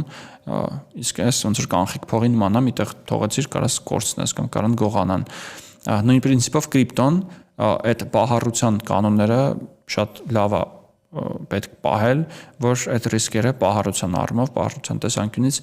նվազեն, որ եթե ֆիզիկական կաշելոկում եք պահում, անպայման վերականգնման բառերը մի ուրիշ տեղ, ֆիզիկապես ուրիշ տեղ ունեցեք պահած։ Եթե ուրիշ տեղ պահում եք, համոզվեք, որ այլ մարդիկ հասանելիություն չունեն դրան, կամ էլ հասանելիություն ունեն այն մարդիկ, ում որ դուք վստահում եք։ Ամեն դեպքում պետք է ինչ-որ մարդկանց հետ ամեն ինչով կիսվել, որովհետև հազար մի դեպք է պատահում, պետք է ոնց որ քո կապիտալը Okay, մեկը գողանալն է, կոպիտ ասած, երբ որ դու բանալին խակերները, կիբերհանցագործությունները, ուրիշ ինչ ռիսկեր ունենք։ Ռիսկերը, տատանողականությունը։ Այն որ քիչ առաջ խոսեցինք, որ պետք չի ձեր օրվա փողը սաղ պահել ներդնել դրանով, որտեվ եթե դու օրինակ աշխատանք չունես ու դու մյուս ամիս պետքա տան վարձի փողը տաս, սաղ դնես կրիպտոյի մեջ, հետո կրիպտոն տատանվի կամ ինչ-որ վատ գործարք նրանից կորցնես, հետո փաստի առաջ ես կանգնելու։ Ու դու չես կարող իրեն պահել, սпасել, որ 2 ամիս հետո կարող է 10 անգամ է բարձրանա, բայց կամ 2 տարի հետո, կամ 20 տարի հետո,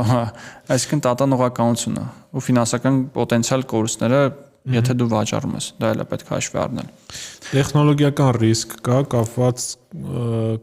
quantum computing-ի հետ, ճիշտ է։ Այդ շատ ուռճացված թեմա է, հիմա ճիշտ է շատ է բաներ վերնագրեր ինքը գրավել լրատվականներում, բայց քվանտային տեխնոլոգիաները, որոնք որ կարողանան ռեալ այս կրիպտո էկոհամակարգը կոտրեն, իրանք տասնամյակներ հեռու են։ Այնքան հեռու են, որ ռեալ չի, էլի։ Հիմա դրա մասին խոսալը, դա քննարկել է այդ ռիսկերից, ու ինձ թվում է այդ ավելի շատ մանիպուլյացիայի բան են հանդիսացել, որ գները իջացնենք, էժանով առնենք։ Հա։ Այսինքն ամեն անգամ, երբ որ ինչ-որ նորություն է տարածվում, որ տեխնոգիգանտներից մեկը եւս մեկ քայլ մոտեցավ քվանտային համակարգ ստեղծելուն, կրիպտո ունեցողները պետք է ինչ-որ այսպես վախ ապրեն։ Հա, ու այդ նարատիվները, հենց շուկաները այդպես կարող են մանիպուլացվել, որտեղ մարդիկ ուղիղ գնի վրա ազելու գործոն չունեն, իրանք պետք է ուրիշներին դրթեն, որ իրանք գործողություն ձեռնարկեն, որ գինը փոխվի։ Այսինքն մարդկանց եթե վախացնենք, ասենք հեսա այս ինչ պետությունները արգելելու են կամ հեսա քվանտայինը կգա սաղ կջարդի, ու ինչ որ մարդկանց տոկոս հավատաց ու վաճառեց իրենց կրիպտո դրա պատճառով, կարող գինը իջնի, դու էժանով առնես, եթե դու այդ արշավը նախաձեռնողն ես։ Քվանտայինը հեռու է ու դրա դեմ լուծումներ նույնպես կան, այսինքն պետքա պրոստը բլոկչեյնները upgrade արվեն, որոշ բլոկչեյններ արդեն սկսել են այդ process-ը, Bitcoin-ում էլ այդ քննարկումները արդեն կան։ Մի քանի տարիների ընթացքում ինձ թվում է այդ upgrade-ը արդեն պատրաստ կլինի, իսկ քվանտայինը տասնամյակներ հեռու է։ Ու երբ որ այդ քվանտային բանը եկավ, մենակ կրիպտոին չի հարվածելու,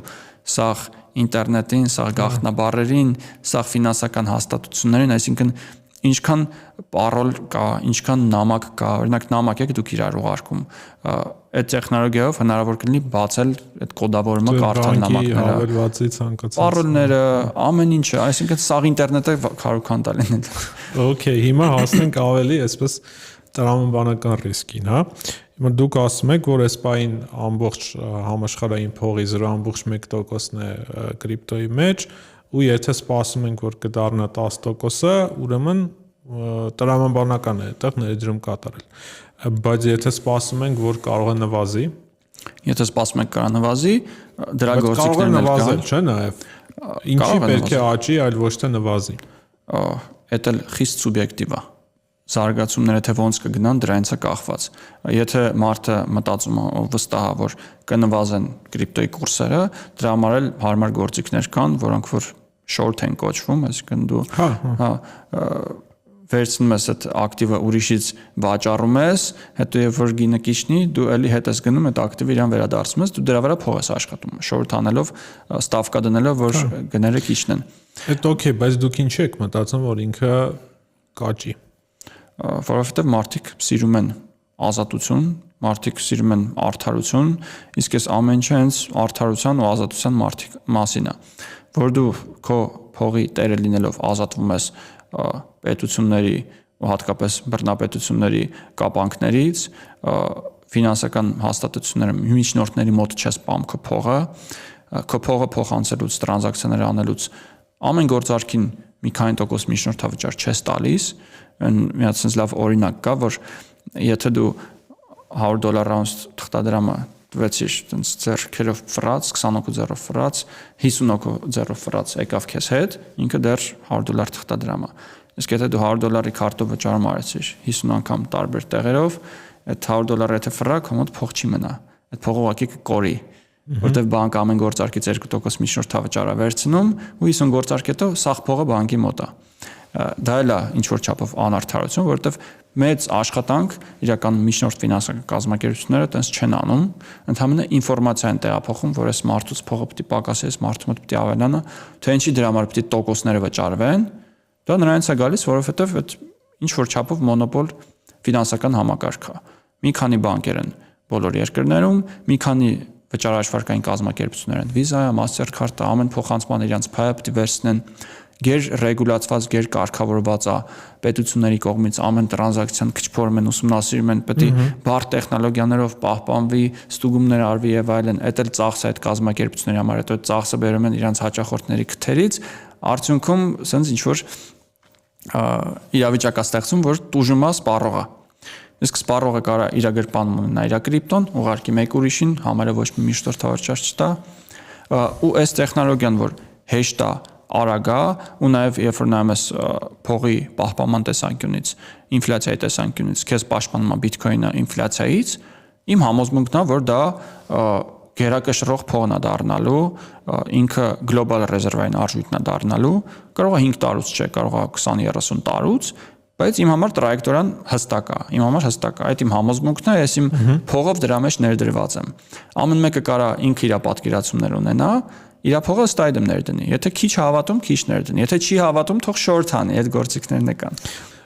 Տեսականորեն օքեյ, բայց գործնականում օրինակ ինչ նշաններ են եղել վերջին 15 տարում, երբ որ կա բիթքոինը կամ ընդհանուր կրիպտոարժույթները, այսպես այդ տրայեկտորիան ինչ milestone-ներով է հաստատվում, հա, որ մենք իրոք գնում ենք դրան։ Իրականում հիմա կրիպտոշուկաները տատանում են մոտարապես նույն սկզբունքով, ոնց որ արժեթղթերի շուկան, տեխնոլոգիական սթոքերը, սաղ շուկաները բարձրանում են, կրիպտոն էլ է բարձրանում, սաղ շուկաները իջնում են, կրիպտոն իջնում է, բայց լինում են տենց թռիչքաձև պահեր, որ անգամներով տարբերվում է այդ շարժը։ Դա տեսել ենք COVID-ի ժամանակ, երբ որ արժեթղթերի շուկան 20-30% իջավ, բիթքոինն էլ իջավ մի 50-60%-ով, բայց հետո արժեթղթերի շուկան կարող է 2-2.5 անգամ բարձրացավ, բիթքոինը բարձրացավ 20 անգամ, որովհետև երբ որ մեծ ինֆլյացիա է ալնում, մեծ քանակի փող է լցվում, իսկ 2021 թվականին ինչքան փող կար, դրա 50%-ի չափով փող ստեղծվեց։ Իսկն 100 միավոր փողը 150 դառավ։ Այդքան մեծ ինֆլյացիա որ ստեղծվեց, նոր փող ստեղծվեց, այդ նոր փողը պետք է ինչ-որտեղ հոսի։ Հիմնականում ինքը հոսում է կայուն սահմանափակ ակտիվների մեջ, որն է անշարժ գույքը, որն է ոսկին, որն է բիթքոինը։ Ու հիմնականում հենց դրանք են բազմապատկվել այդ ընթացքում։ Հիմա եկեք հիշենք 2019 թվականին անշարժ գույքի գները Երևանում ինչքան են, հիմա ինչքան են։ Ավելի քան 2 անգամ թանկացել է անշարժ գույքի գները, ոսկու գներն էլ ավելի քան 2 անգամ թանկացել, բիթքոինը 15-20 անգամ է թանկացել, դրա պատճառը որն է, իրականում ինֆլյացիան է։ Փողը շատացել է, փողն էլ միտեղ պետք է գնա, ու գնում է կայուն սահմանափակ ակտիվների մեջ։ Իսկ հիմա սա գլոբալ շուկայում տնտեսական ֆինանսական վիճակը այնպեսին է, որ բոլորը կանխատեսում են հեսա ֆինանսական լուրջ անկում ալնելու, կամ մենք արդեն դրան մեջ ենք,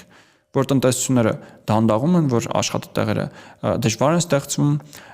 բանկերը արդեն տեսնում են, որ բիզնեսները շատ են անկայունացել, իրանց փող չեն տալիս կամ էլ ավելի բարձր տոկոսադրույքով են տալիս,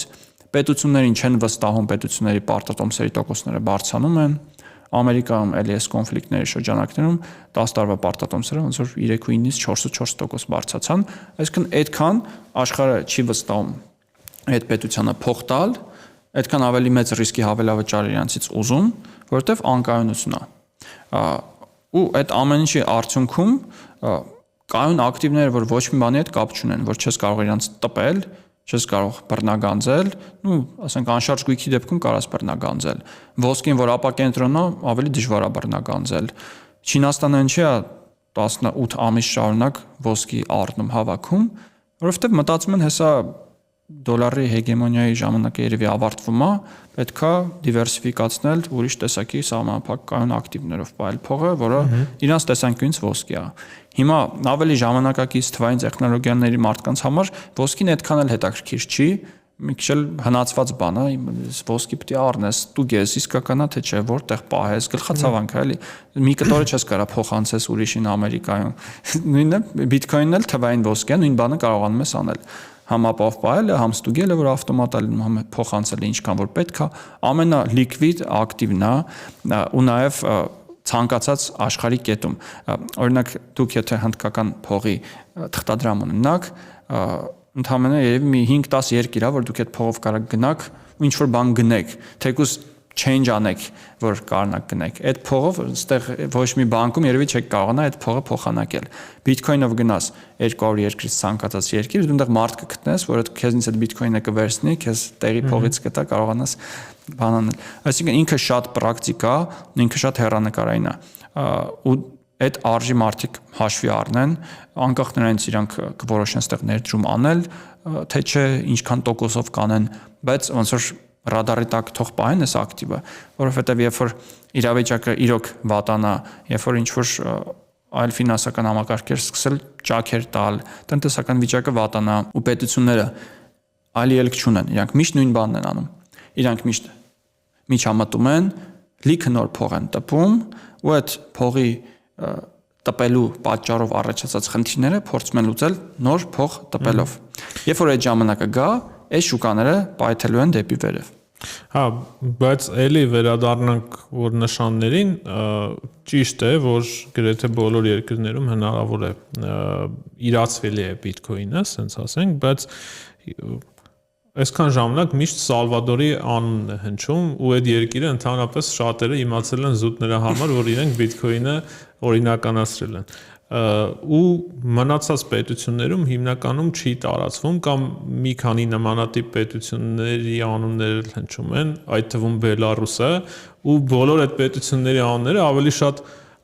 կասկածամտություն են առաջացնում, քան թե վստահություն դրա նկատմամբ։ Մի քանի պետություն իրականում բիթքոինի մասին ցենց հաճախ են ասում, որ դու կգտնես բիթքոինը, շատ դրամատիկ անջում։ Դու կգտնես բիթքոինը, երբ որ ինքը քեզ պետք լինի։ Այսինքն դու երբ որ իր կարիքը զգաս, դու իրան կգտնես։ Այդ կոնկրետ օրինակներով զգացումը այն երկրներում, որտեղ որ հիպերինֆլյացիա է լինում։ Վենեսուելա, Նիգերիա, Իրանա, այդ երկրներում, երբ որ մարդկանց փողը ջուր է դառնում, մենք ուղղակի չենք տեսել, էլի մենք մի քիչ կայուն արժույթով երկրում ենք ապրում, եվրոպացիները, ամերիկացիները նույնպես։ Բայց երբ որ քո փողը ջուր է դառնում, դու միտեղ պետքա փախցնես քո փողը։ Երբ որ դու աշխատավարձ ստանաս, պետքա միանգամից ինչ որ բան դարձնես, թեկուս ապրանք կաթ առնես, որ վաղը կես կաթի փող արժեք չդառնա քո փողը։ Ու այդ երկրներում, որտեղ հիպերինֆլյացիա է լինում, իրանք շատ փայլուն ձևով գիտակցում են կրիպտոյի արժեքը, բիթքոինի արժեքը, ու իրանք դա օգտագործում են հասարակ բան փախնելու համար։ Ինքը իրանք ոնց որ օվկիանոսում գցած լինեն, դա իրանք համար փրկողակ լինի։ Երբ որ դու տեսնում ես ոնց է քո աչքի առաջ փողը օրական 2 անգամ արժի զրկվում, դու ասում ես, ախպեր, ես փողը կարամ հենց հիմա դարձնեմ կրիպտո, եթե բիթքոինին իր տատանողականությամբ չեմ հավատում, կարամ stable coin դարձնեմ։ Կարամ USDT դարձնեմ, Tether դարձնեմ, որը դոլարին է գծված։ Կստացվի, որ դու քո տեղական փողը փոխարինում ես կրիպտո դոլարով, գոնե դոլարով կայանում ես քո փողը։ Ու այդ երկրներում հիմնականում նաև դոլարի սղություն է լինում, համ կանխիկ, համ անկանխիկ, ու հեշտ ձև չի լինում, որ դու անցնես քո տեղական փողից դոլարի։ Բայց կրիպտոյի սաղ երկրներում կա կրիպտո շուկան, ինքը շատ լիկվիդ է, ամենտեղ այդ հասանելիությունը կա, դու կարող ես ինչքան չափի գումար ուզես, երբ ուզես, աշխատանքային օր չի, ժամ չի, երբ ուզես կարաս քո փողը կրիպտո փոխես, այս կոմ այն կոմ, այս շուկան երբեք չի քնում։ Գործառնական օրը ավարտվել թե չէ։ Բանկային տոնը։ Okay, մի հատ ուրիշ ռիսկ, օրինակ խոսում ենք բարձր տատանողականությունից, բայց այդ բնորոշ է լինում այն ակտիվներին, որոնք իրենց այսպես ճանապարհի սկզբում են, հա, բայց քանի որ արդեն բավականին մտել է բիթքոինը ֆինանսական աշխարհի մեջ, հնարավոր է արդեն ուշ է մտնել այդ շուկա, գնել Bitcoin, որովհետև առաջիկայում արդեն այդ մեծ տարբերությունները չեն լինի։ Այն տոկոսները, որ խոսում էինք, հիմա որ ամբողջ աշխարհի կապիտալի մոտ 0.1%-ն է կազմում, այդ իրականում բաշխվածա մոտավորապես sense աշխարհի կապիտալի մոտ կեսը կայանված է անշարժ գույքի մեջ, այդ էլ իդեպ ինֆլյացիայից փախնելու ձև է, մարդիկ սկսել ավելի շատ գույքի մեջ փող դնել, որտեղ գույք չես կարա տպես, ու տենց պատմականորեն դեռ է կայանվել։ Մնացածը արժեթղթեր, պարտատոմսեր, պետական արժույթներ, փողեր, ու ընդհանրապես 0.1%-ն է ոսկին, Bitcoin-ը։ Հիմա մենք ստեղ արդեն տեսնում ենք, որ ինքը ֆիզիկական սահմանափակում ունի, մաքսիմում, ու դա էլ իրատեսական չի, որ կարա 100%-ը գրավի, այսինքն 1000 անգամ ամենաշատը կարա աճի։ Այդ իր լիմիտն է, բայց այդքան չի էլ կարա աճի, որովհետև միշտ այն գույքերը բաները գոյություն ունենալու են։ Լավ, պայմանականորեն 10% կամ 20%-ը իր լիմիտը համարենք, իրատեսական, այսինքն 100 անգամ, 200 անգամ ամենաշատը կարա ինքը աճի։ Դա էլ երբ որ լրիվ կայանա ստանդարտ դառնա, բոլորի կողմից ընդունված լինի։ Այդ երբ որ շեմը ֆիքսում ենք ու համեմատում ենք ինքը ինչ ճանապարհ անցել, ինքը ոչ մի բանից է դարել $69000 կուրս։ Այսինքն ինքը մոտ երբ որ սկզբից ցենտերով էր գնանշվում, դրանից արդեն միլիոն անգամ աճել է։ Դու էլ երբեք միլիոն անգամ աճ չես տեսնելու։ Մաքսիմում 100-200 անգամն է Bitcoin-ի դեպքում։ Ու նաև դրանով են փորձում շատ ոլորտի նորեկներին խաբել, ասել որ այս նոր կրիպտոն ստեղծում եմ, այս հաջորդ Bitcoin-ն է լինելու։ Ինքը հաջորդ Bitcoin-ի նման միլիոն անգամ աճելու է, դրա համար արի մի 5000 դրամի հիմա առ, կորցնես, չէ։ Կարող է ինքը դառնա 5 միլիարդ դրամ, ու տենց շատ մարդկանց խաբելով քիչ-քիչ փող են հավաքում ու խարդախության սխեմաները նաև այդ ռիսկից, որ խոսում ենք, հիմնականում այդտեղ են արտացոլվում։ Այսինքն այդ ակնկալիքները պետք է հստակ իմանալ, որ հիմնական այն ամենանորարարները, որ նոր են ճանապարհը կերտում, նոր են ճանապարհը գցում, ստեղծում, այն 0.1-0.2% առաջին օգտատերերը արդեն եղել են։ Մնացածը քիչ-քիչ հիմա էլի նորարարներ են, բայց մի քիչ ուշացած։ 2012 թվականին եթե իմանայիք, արդեն դուք ամբողջ կյանքով կայացած կլինեիք, բայց հիմա էլի նոր է, էլի շուտ է, որովհետև երբ որ խոսում ենք sense բաների մասին, նշանակում է շատ մարդիկ դեռ ինֆորմացիա չունեն, նոր են սովորում։ Ու հա, դեռ գիտելիքի բաց կա, պակաս կա, ու դա բնականաբար շուկայական գնի վրա արտացոլվում է։ Հիմա գնալով ավելի կայանա, ավելի տարածվի, ավելի նորմալ, ստանդարտ հանգիստ դառնա, անկալելի դառնա, ինքը համ ավելի քիչ կտատանվի, համ ավելի քիչ աճի պոտենցիալ կունենա։ Դրա համար նաև արժի դիտարկել այս շուկա ավելի շուտ մտնելը, ավելի շուտ սովորելը, ավելի շուտ եթե ներդրում եք անելու, ներդրում անելը։ Մի հատ էլ տեխնիկական ռիսկ կա, որ մի քիչ լավ չեմ հասկանում, շատ ուրախ եմ հիմա այդ հնարավորությունը կլինի, քանի որ ինքը տեխնիկապես կապված է մայնինգից ու ինքը գնալով բարթանում է այդ մայնինգը, այսօր սովորական մարդիկ էլ չեն կարող, չէ՞, մտնել մայնինգ անել, ավելի մեծ ներդրումներ, ինֆրաստրուկտուրա եւ այլն։ Ու մի քիչ առաջ էլ խոսում էինք, որ գնալով բարթանալու է նաև կրիպտոգրաֆիան, այսինքն տեխնոլոգիան զարգանում է, պետք է լրացուցիչ ջանքեր, որպեսզի այդ ամեն ինչը ապահովի։ Ու եթե այդ քվանտումն էլ արդեն դառնա իրականություն, այդ ժամանակ էլ ավելի մեծ ջանքեր է պետք լինելու, որպեսզի այդ կրիպտոգրաֆիան ապահովի։ Հնարավոր է մի իրավիճակ, երբ որ այդ մայնինգը որպես կրիպտոյի ապահովման միջոց դառնա շատ ավելի թանկ, քան ինքը կրիպտոն է ու այլևս այսպես ոչ մեկի ձեռք չտա, հա, անել մայնինգ ու ինչ որ կետի այդ ամեն ինչը կանգ առնի։ Շատ լավ, մի քիչ կոմպլեքս հարց է, հերվից գանք։ Ինքը ոնց է կրիպտոյի Bitcoin-ի թողարկումը ստեղծված, ինքը այդ որ 21 միլիոն հատ բացարձակ լիմիտ ունի, ինքը դրան ձգտում է։ Հիմա 20 միլիոնը արդեն անցել ենք, 1 միլիոն հատ մնացել մայն անելու, ստեղծելու, որը ստեղծվելու է առաջիկա 100 տարվա ընթացքում։ Ու 4 տարին մեկ ստեղծվող քանակը ամենօրյա կիսվում է, ու այդ կիսվելով sense էլի թիվը սկսում է ձգտել, մոտենալ, բայց ոնց որ չի հասնում այդ 21 միլիոնին։ Հիմա օրական մոտավորապես պայմանական 500 հատ Bitcoin է ստեղծվում, էլի ծրագրային այնպես է դրված, որ այդ 500 հատ Bitcoin-ը որ ստեղծվում է, ինքը բաժանվում է նրանց միջև, ովքեր որ ամենաշատ աշխատանքն են կատարում։ Աշխատանքն էլ հաշվողական ռեսուրսի տեսքով է, այսինքն քո չիպերը, այդ ծրագիրը, որ աշխատում են, այդ ռեսուրսը ծախսում են, էներգիան ծախսում են, ով ավելի շատ է ներդրում, ինքը դրանից ավելի շատ փայաբաժին է ստանում։ Ու այդ տեխնոլոգիան այնց է գրված, որ ինքնակարգավորվող է։ Այսինքն եթե հիմա 2 անգամ ավելի շատ հոսանք ներդրվեց, 2 անգամ ավելի մեծացավ հաշվական ռեսուրսը, հա, դու հիմա կկարողանաս 2 անգամ ավելի շատ բիթքոին արտադրել, բայց 2 շաբաթ հետո ծրագիրը ինքնակարգավորվում է, 2 անգամ բարդանում է, որ եթե նախկինում X էր կարողանում արտադրել, հիմա X-ի կեսն ես կարողանալու արտադրել։ Ու դա բերում է նրան, որ մրցակցությունը բալանսավորվում է։ Եթե կան 1000 մայներներ աշխարհում դառան հանկարծ 2000, այդ գործակիցը 2 անգամ կմեծանա, 2 անգամ դժվար կլինի մայնանելը։ Եթե այդ 2000-ը գործերը լավ չի, բիթքոինի կուրսը ընկել է, իրանց հոսանքը թանկացել է, ինչ-ինչ պատճառներով 2000-ը դառնում է 200, 10 անգամ պակասեցին մայներները, այդ դեպքում հեշտանում է։ Այսինքն այդ միշտ բալանսի մեջ է, տեղ չկա, ռիսկ չկա, ու անգամ եթե 200 երկրում եթե մայնինգա գնում ամեն տեղ վատա հոսանքի վիճակը, մնաց 10 երկիր որ մայն անում, իրանց համար դա կհեշտանա, իրանց համար դա շահութաբեր կդառնա, իրանք կմնան շուկայում։ Հետո երբ որ մնացածը կարգավորվեց կամ էլ այդ գործակիցները իջան, այն նախկինում քնած մայներները կասեն, տեսեք, շահութաբերությունը մեծացել է, կվերադառնան իրանք շուկա։ Մի հատ էլ բան, սրան հարակից բան է, արժի անդրադառնալ։ Երբ որ մայնինգը վերջանա, այսինքն վերջի բիթքոինները կամ գնալով ավելի քիչ բիթքոիններ մայն արվեն, այդ ժամանակ մայներները արդեն աշխատելու են միջնորդավճարների վրա։ Ամեն բիթքոինի տրանզակցիայից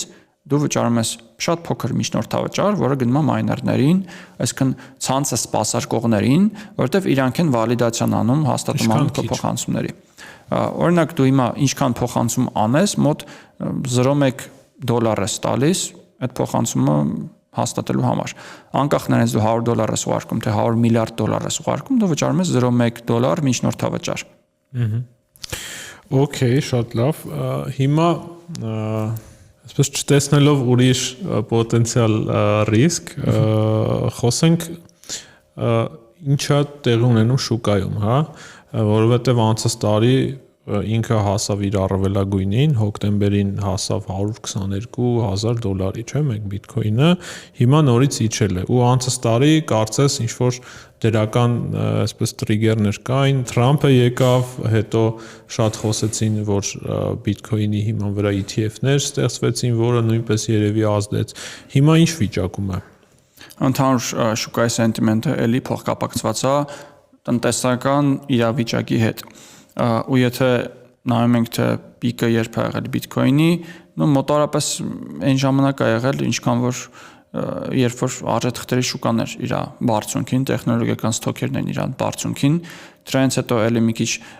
նեգատիվ տրամադրություններ կան, որովհետև սա մտածում են հեսա կրիզիսը սկսվելու, հեսա գործազրկությունը բարձրանալու է ու նմանատիպ ազդակներ, ցուցանիշներ արդեն կան Ամերիկայի ամենամսյա զեկույցներում, նաև պարտքը, որ գնալով անկառավարելի է Ամերիկայում դառնում է, դա իր բացասական հետևանքները առաջացնում։ Ու հիմա օրինակ S&P 500-ը Ամերիկայի արժեթղթերի շուկան նույնպես իր պիկից մի քանի տոկոս, մոտ 5%, եթե ճիշտ եմ հիշում, թե 10% ցածր է, որը այնտեղ այտենց բարձր ֆենոմենալ թիվ է, այնտեղ ասում են, որ sense անկում ապրել, կրախը ապրել, եթե այդքան ընկնում է, կրիպտոյի նման չէ, էլի որ կրախը 50% է։ Ընդհանուր ամբողջական ֆինանսական շուկաներից է կախված, թե ինչ ուղղությամբ կգնան կուրսերը։ Ինքս առաջիկա ամիսներին էլի որոշակի անկում սպասում եմ, որտեղ ինձ թվում է ընդհանուր տնտեսությունն է դանդաղելու, էլի պարտատոմսերի արժեթղթերի շուկաները անկում են ապրելու, բիթքոինի կուրսն էլ կարող է մի քանի ամիս իջնի, բայց միշտ գալու է այն պահը, ոնց որ նախկինում, որ այնքան է վատանում ամեն ինչ, այնքան է անկառավարելի, այնքան է լիմիտին հասնում, որ պետությունը ասում է, հոп, չէ, պետքա օգնենք շուկաներին, պետքա տոկոսադրույքները բանկերի, կենտրոնական բանկերի իջացնենք, պետքա փողը էժան հասանելի դարձնենք, պետքա նոր փող ներարկենք շուկա, որ ստաբիլանա տնտեսությունը, որ աշխատատեղեր ստեղծվեն, որ տնտեսական ակտիվությունը մեծանա։ Ու այդ ժամանակ էլի այդ շրջադարձն ենք տեսնելու, համ կրիպտո շուկայում, համ արժեթղթերի շուկայում, համ գույքի շուկայում, ամեն ինչ էլի սկսելու է բարձրանալ, երբ որ նոր էժան փող լցվի շուկա։ Այսինքն բիթքոինն էլ ունի ցիկլայնություն ու այդ գալիս է տնտեսության ցիկլայնությունից, ոչ թե հենց իր։ հա։ Միշտ դրա հետ փոխկապակցված է, նախկինում ուրիշ ցիկլայնություններ ունեցել է, որը որ Bitcoin-ի halving-ի կիսման հետ է կապված եղել, որ 4 տարին մեկ Bitcoin-ի արտադրությունը կիսվում է, որը որ մեծ պահանջարկի ճնշում է առաջացնում, դրա արդյունքում էր հիմնականում մեծ բարձրանում Bitcoin-ի կուրսը, բայց հիմա ինֆլյացիան այնքան է իջել Bitcoin-ում, որ 1%-ից ցածր է արդեն, հետո արդեն 1%-ը դառնալու, հետո 0.5%-ը 0.25%, այսինքն ինֆլյացիան 0 է ձգտելու, ու դա էլ էական ազդեցություն գնի վրա չի ունենում, որտեվ ինչ 1% ինֆլյացիա, ինչ 0.5% շատ բան չի փոխում, բայց ուրիշ բան է, ինչ 10% ինֆլյացիա, ինչ 5% ինֆլյացիա։ Այդտեղ արդեն երբ որ այդ halving-ներն էին մեծ առաջի լինում, որ էականորեն ազդվում էր, որ նոր supply-եր առաջարկ էր մտնում շուկա, դա գնի վրա ոնց որ շատ էր ազդում դեպի ներքև, հետո այդ առաջարկը դուրս էր գալիս halving-ի կիսման արդյունքում, mining-ը դժվարանում էր 2 անգամ, այդ ժամանակ նույն x քանակի փողը երբ որ մտնում էր շուկա, մեկ էլ տեսնում ես կտրուկ բարձրանում է կուրսերը։ Այդ ցիկլերը կային, հիմա էլ դրանք չկան, հիմա ավելի շատ տնտեսական ցիկլերից է կախված։ Իսկ ինչով է բացատրվում այդ կապը տնտեսական ցիկլերի հետ։ Էլի այդ էժան փողի հասանելիությամբ։ Այսինքն զուտ մարդկանց որոշումներով ձեռք բերել Bitcoin, հա։ Մարդկանց որոշումները միշտ ոնց որ կապված են այդ ամեն ինչին, ու նաև կապված է նրա հետ, թե մյուս շուկաներում ինչա տեղի ունենում։ Ինչի պետք է մարդը որոշի այս մի բանից իր փողը հանի, դնի Bitcoin-ի մեջ։ Պետք է պատճառը լինի։ Պետք է ինքը սրան ավելի քիչ հավատա։ Պետք է ստեղ արդեն աճի պոտենցիալի խնդիրներ տեսնի, որ ինքը որոշում կայացնի ստեղից ստեղ բերի։ Դե բայց այդ դեպքում հակառակ կորելացիա պետք է լիներ, չէ՞։ Եթե օրինակ տնտեսական անկում գնար ու տեսնեին, որ օրինակ, չգիտեմ, տեխնոլոգիական ոլորտում էլ չարժիներ դրում անել, այդ փողը գար Bitcoin-ում աճ կլիներ, բայց մենք հիմա ասում ենք, որ ինքը նույն գծով է շարժվում, ուղղակի մեծ տատանումներով։ Ճիշտ է, բայց այսպես գաղափարական սկզբունքներով դեռ ու sense ֆունդամենտալ վերլուծություններով դեռ չեն աշխատում շուկաները, իրանք ավելի շատ աշխատում են որպես հերթական տեխնոլոգիական արժեթղթի նման բան է, որ ամեն ինչից ունեմ, չգիտեմ, Nvidia, ունեմ Tesla, ունեմ Amazon, ունեմ Bitcoin։ Հիմա երբ որ շուկայի վիճակը վատ է, 4-ը ծախում եմ, քեշում եմ նստում, որովհետև կարող է գործազրկությունը բարձրանա, կարող է չկարողանամ տան բարձր սմուծեմ, կարող է արագ բաներ ծախսեր ունենամ անելու։ Նույնը վերաբերվում է խոշոր ֆոնդերին, ֆոնդերն էլ Bitcoin-ը դեռևս, հա, այս էլ արժի շեշտել, որ խոշոր ֆոնդերը մենակ Bitcoin-ի մեջ են ներդնում, այսինքն այդ կրիպտո շուկան աղմուկ է իրանց համար, վստահելի չի։ Իրանք Bitcoin-ը որպես ռիսկային ակտիվ են դեռևս համարում, ու երբ որ տնտեսական անկայունություն է լինում, սկզբից բոլորը ձերբազատվում են ռիսկային ակտիվներից, իրանց ռիսկի ախորժակը պակասում է։ Հետո նոր մնացածն են դիտարկում։ Ու հիմա այդ կոպիտ ասած պորտֆելը հրաշելու բանն ենք տեսնում, որ շատերը արդեն իրանց պոզիցիաները մեղմացնում են, հələ լավ բաներ չեն ակնկալում շուկայում, բայց երբ որ գա աճի շուկան, երբ որ նոր փող գա, ու այդ նշանակում է, որ ներդրողները ու նաև ֆոնդերը ներդրումային ավելի մեծ ռիսկի ախորժակ են ունենում, նաև ավելի մեծ ալոկացիա, ավելի մեծ տոկոսային ներդրում կարողանան սրա մեջ անել ու դա տեսնելու ենք։ Բայց այդ նաև նշանակում է, որ այդ 0.1%-ից ինքը կարող է աճի մենակ այն ժամանակ, երբ որ այս կոռելացիան կոտրվի, այսինքն մարդիկ ուրիշ ակտիվներից հանեն, բայց դնեն Bitcoin-ի մեջ, ճիշտ է։ Այո, ու դրա հետ կապված մի քիչ միած sense բան կա, հաճախ sense հարց են տալիս մի քիչ պրովոկատիվ, ասում են, ինչն է Bitcoin-ի համար ամենամեծ ռիսկը, ամենամեծ վտանգը, ոնց է կարելի Bitcoin-ը կոտրել։ Ամենահեշտ ձևը դա արդար պատասխանատու պետական արժույթ ունենալն է։ Այսինքն, եթե հանկարծ պետությունները նվազեցրեցին իրանց ռեալ ինֆլյացիանը, քիչ փող տպեցին, սկսեցին ավելի քիչ վերահսկել, սահմանափակել մարդկանց փող ծախսել եւ այլն, այսինքն փողը արդար դարձրեցին, մարդիկ ոչ մի պատճառ չեն ունենա գնալ ինչ-որ նոր բան փնտրել։ Հիմա սա ավելի գրավիչ, շահեկան, ձեռնտու է հասարակ մարդու համար, դրա համար մարդիկ դեպի կրիպտո են գնում։ Ինչ որ երկրներում հիպերինֆլյացիա է լինում, պետությունը ամեն ձև խորտակել է մարդկանց տնտեսությունը, վստահությունը, փողը, մարդիկ փախնում են պետության կառավարած փողից, գնում են դեպի ապակենտրոն փող։ Հիմա երբ որ այնտեղ այդ ճաքերը լինեն, երբ որ այդ ամենը տեսնենք, իսկ հիմիկվա ֆինանսական համակարգը նենց է կառուցված, որ ուղղակի անխուսափելի է։ անընդհատ փողը տպելով գնալով մեծանում է, վարկերը չես կարող սպասարկել, նոր փող ես ներգրավում, վարկեր սպասարկես, ֆինանսական փուչիկներ են փչվում, ու դրա արդյունքում ինչ որ պահի պայթելու է, չի կարող ուղղակի չպայթի։ Ու հենց այդ պայթելու ժամանակը, որ ասենց մեծ ներհոսք է լինելու։ Դու եթե նախապես քո պոզիցիաները բացած լինես, նախապես Bitcoin ունես շուկայում ներգրաված լինես, դու այդ ներհոսքից շատ մեծ շահ ես ունենալու, ու այդ ժամանակը հանկարծ քո փողը տասնապատկվելու, մարդիկ էլ ասել են վայ բախտը բերեց, չէ, դու նախապես դու գիտեիր ինչ էր լինելու, դու գնահատել էիր դա, դու ճիշտ կողմում էիր այդ փոփոխության գտնվում, երբ որ մնացածը եկան, դու էլ ասել եկեք, ես վաղուց ձեզ սպասում էի։ Այսինքն եթե կանխատեսում եք ֆինանսական կոլապս, ուրեմն ժամանակն է Bitcoin առնել, հա։ Եվ եթե կանխատեսում եք ինֆլյացիա, եթե մտածում եք, որ պետությունները շարունակելու են փող տպել, ինչ որ իրավիճակներում էլ ավելի շատ են փող տպելու, հաստատ Bitcoin-ը ձեր համար է։ Okay, շատ հետաքրքիր է, իսկ կան ինչ-որ այսպես ստրատեգիաներ, ուղղակի գնել, պահել, ոնց հասկանում եմ, դուք հենց տենց եք անում, իսկ ինչ ուրիշ տարբերակներ կա, եթե այդքան սառը, այսպես նյարդեր չկան, հա, բոլոր այդ տատանումներին դիմանալու։ Ռիսկերից մեկը, որից չխոսեցինք, դա թրեյդինգն է։ Ստատիստիկա կա, որ թրեյդերների 95%-ը կորցնում է։ Ու հիմա այդ ամենագրավիչ վերնագրային բաները կամ գովազդներ սոցցանցերում, սաղ ուզում են թրեյդինգ սովորացնել։ Սաղ ասում են թրեյդինգով զբաղվեք կհարստանաք։ Այդ սինխոստումներ են ու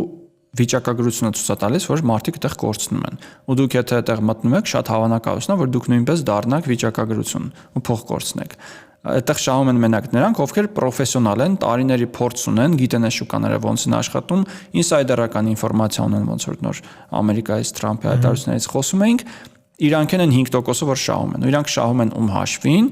մյուս 95%-ի հաշվին։ Այսինքն թրեյդինգից շատ զգուշ եղեք, նաև մարժայով, leverage-ով թրեյդինգից շատ զգուշ եղեք։ Այդ արդեն շատ նմանվում է կազինոյի, որտեղ որ դու քո կապիտալը ել ավելի մեծ ռիսկի տակ ես դնում ու կարաս սաղ քո կրիպտոն կորցնել մի հատ անհաջող գործարքով։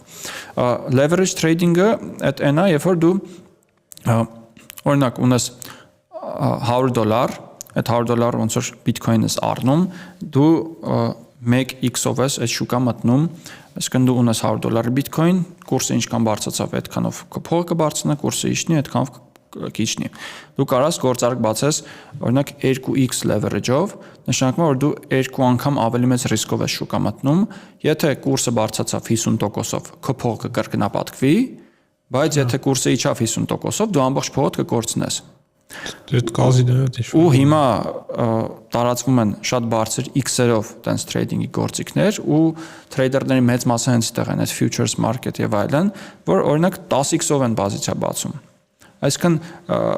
10%-ի շեղում եղավ, փողդ կորցրիր։ Կան հիմա գործիքներ 500x-ով են պոզիցիաներ բացվում։ Այսինքն 0.2%-ի շեղում տատանում եղավ, սաղ կորցրիր։ Ու եթե 100x-ով ես պոզիցիան բացում, ստացվում է 1%-ով կուրսը տատանվի, դու կարող ես ամբողջը կորցնել։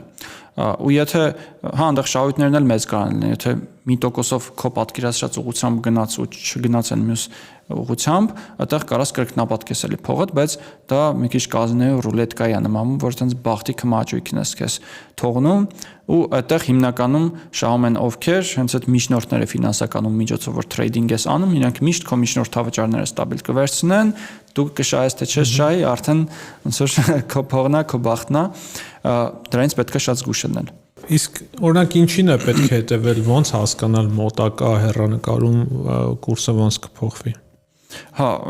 խոսում ենք դրանից, թե ինչ ներդրման ստրատեգիաներ չկան։ Ամենա կանխատեսելին դա երկարաժամկետն է։ Ինչքան հորիզոնը կարճացնում ես, այդքան ավելի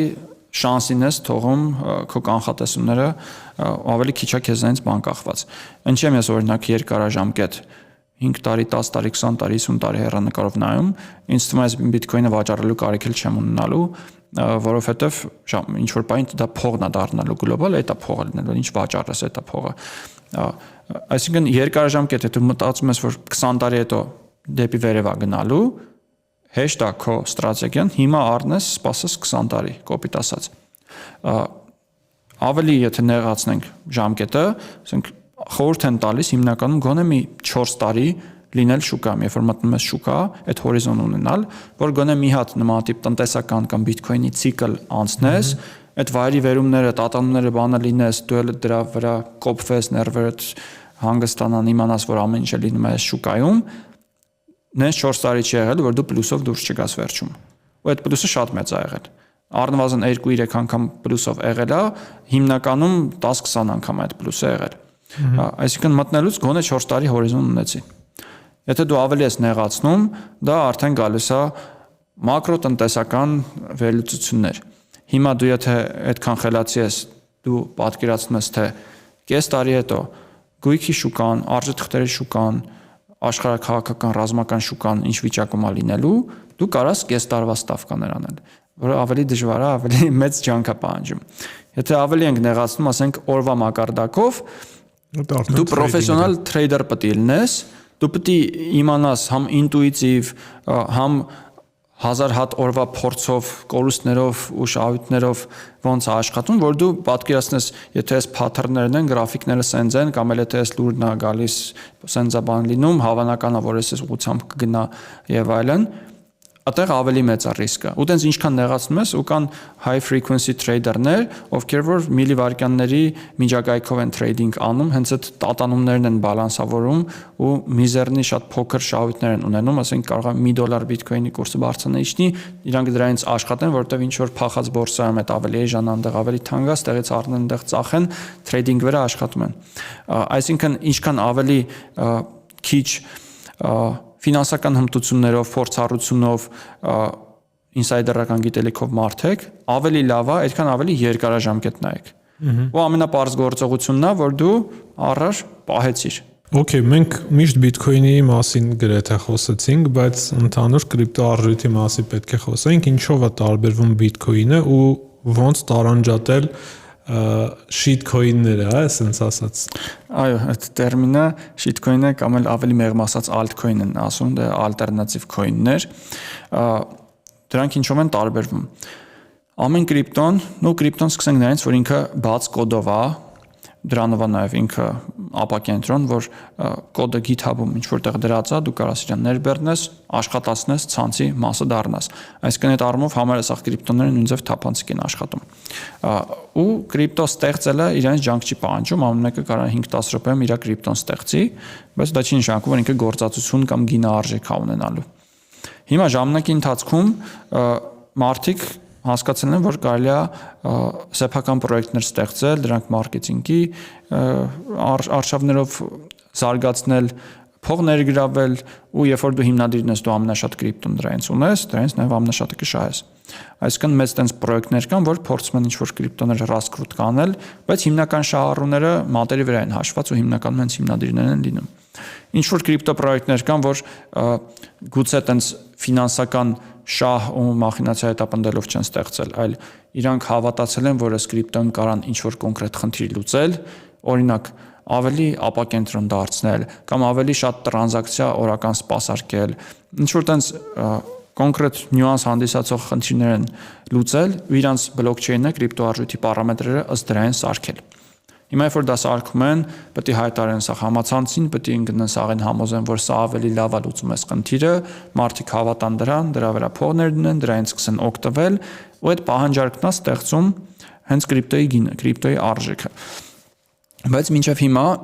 փորձը ցույց է տվել ու փորձը հիմնականում հենց շուկան է։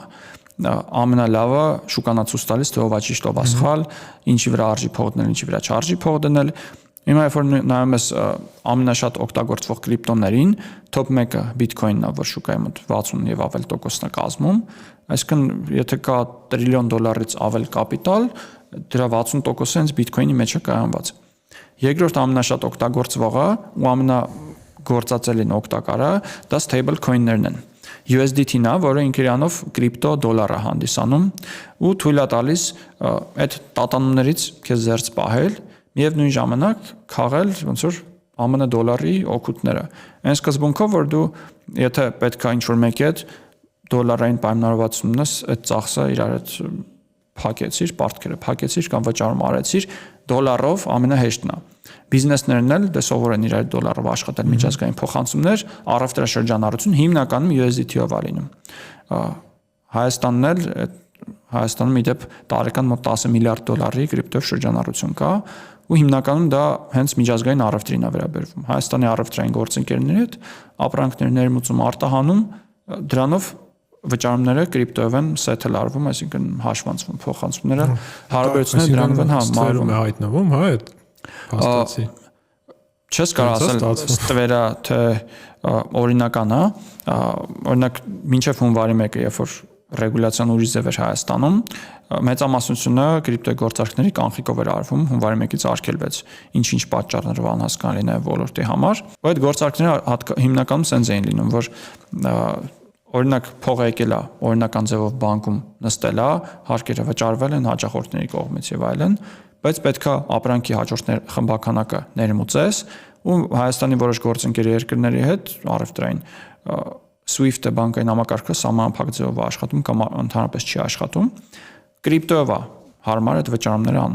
անել արագ լինում, այսինքն այդ փողը բանկից հանում էին կանխիկով, բերում էին մեր նման գրասենյակներ, կրիպտոային առնում ուղարկում էին արտերկիր, որ հաջորդ ապրանքի խմբականակը ներմուծեն։ Ներմուծելուց էլ սահմանին դե ապրանք են տեսնում, ապրանքն էլ պետք է հարկվի, չի կարա չհարկվի։ Համ սահմանին է հարկվում, համ վաճառակետում է հարկվում, որտեղ փողը բանկում է հայտնվում, այսինքն ստվեր չկա օրինական շրջանառությունն է, ուղղակի ֆինանսական գործիքը թե ոնց է փողը ստեղից այնտեղ հայտնվում, այդ կրիպտոն այդ տելեպորտ լինելը ապահովում է, հեշտացնում է, այդտեղ թափանցիկ ձևով էլի այդ ամենը արվում է։ Stable coin-ներին անցանք, էլ ինչ կա։ Bitcoin-ն է, stable coin-ներն են ու հազարավոր ինչ coin ուզես։ Այսինքն ամեն մեկը ինչ որ բայ ստեղծել է ինչ որ coin, ու երկրորդ ամենատարածվածը Bitcoin-ից հետո որ stable coin չի դա Ethereum-ն է, ինքը շատ է տարբեր գաղափարական տրանսֆորմացիաների ենթարկվել, սկզբից ասում են ինքը խելացի պայմանագրերի smart contract-ների համար է։ Հետո այդքան էլ ոնց որ մոմենտում չբռնեց, ուշադրություն չբռնեց, հետո դրա վրա սկսեցին ուրիշ coin-ներ ստեղծել, ուրիշ altcoin-ներ ստեղծել, ինքը դառավ հարթակ, որի վրա ուրիշ կրիպտոներ են ստեղծում։ Հետո այդ այնքան ծանրաբեռնվեց, որ Ethereum-ի blockchain-ը հիմա մի քանի տերաբայթ է, սովորական մարդը չի էլ կարողանում պահել դա իր կոմպի վրա, ապակենտրոնացմանը այդտեղ հարցակային տակ դրվեց,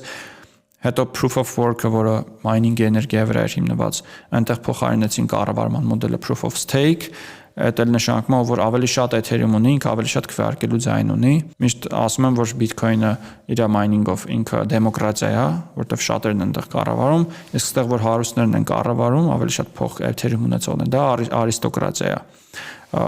Դա էլ ոնց որ բերեց եւս մի վարկանիշի անկմանը, հետո հիմա փորձում են ապակենտրոն ֆինանսների DeFi-ի մեջ դիրքավորվել,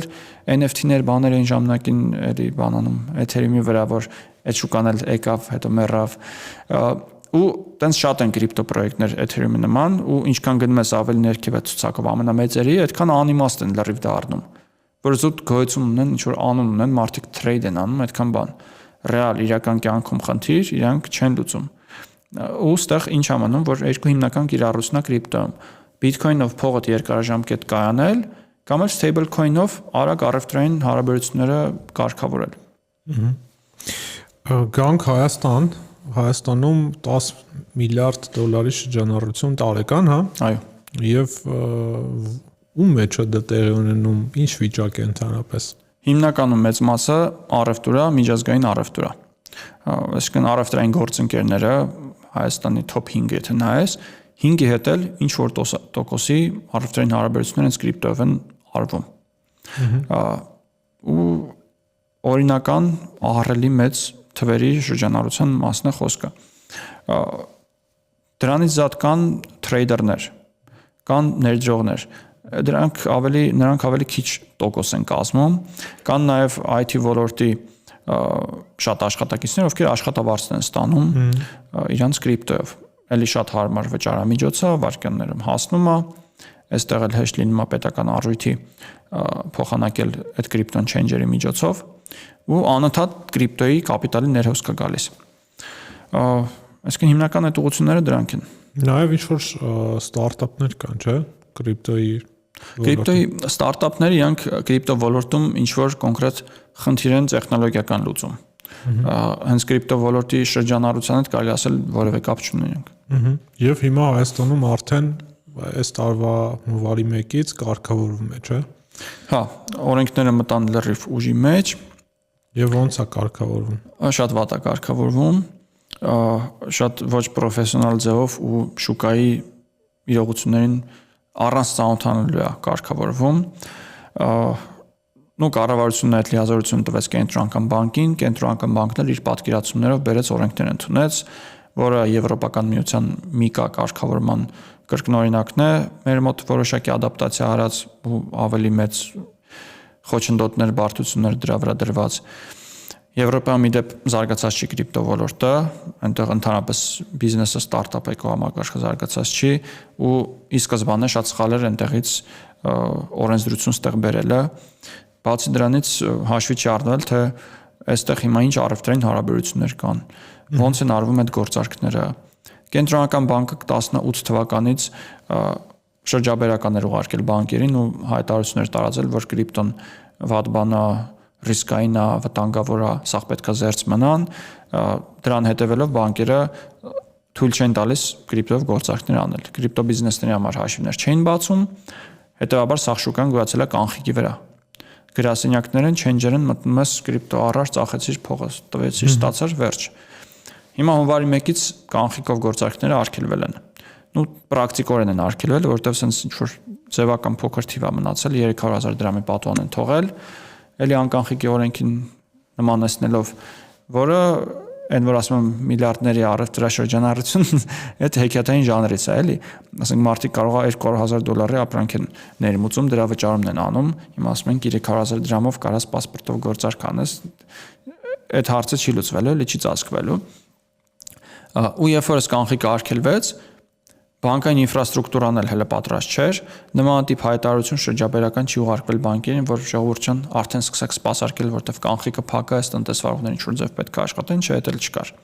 Հա, օրենքներ ընդունվեցին, ենթադրվում է, հեսա բանկերը պետք է սկսեն սպասարկել, բանկերն էլ ասում են, թե եսի մեն ժամանակ կրիպտո թույլ չեն տալիս, հիմա սկսենք, պետք է գիտելիքներ ձեռք բերենք, կարող է ռիսկային է սա, կարող է հետո կենտրոնական բանկը ասի աչքներից վերևը ունք կա,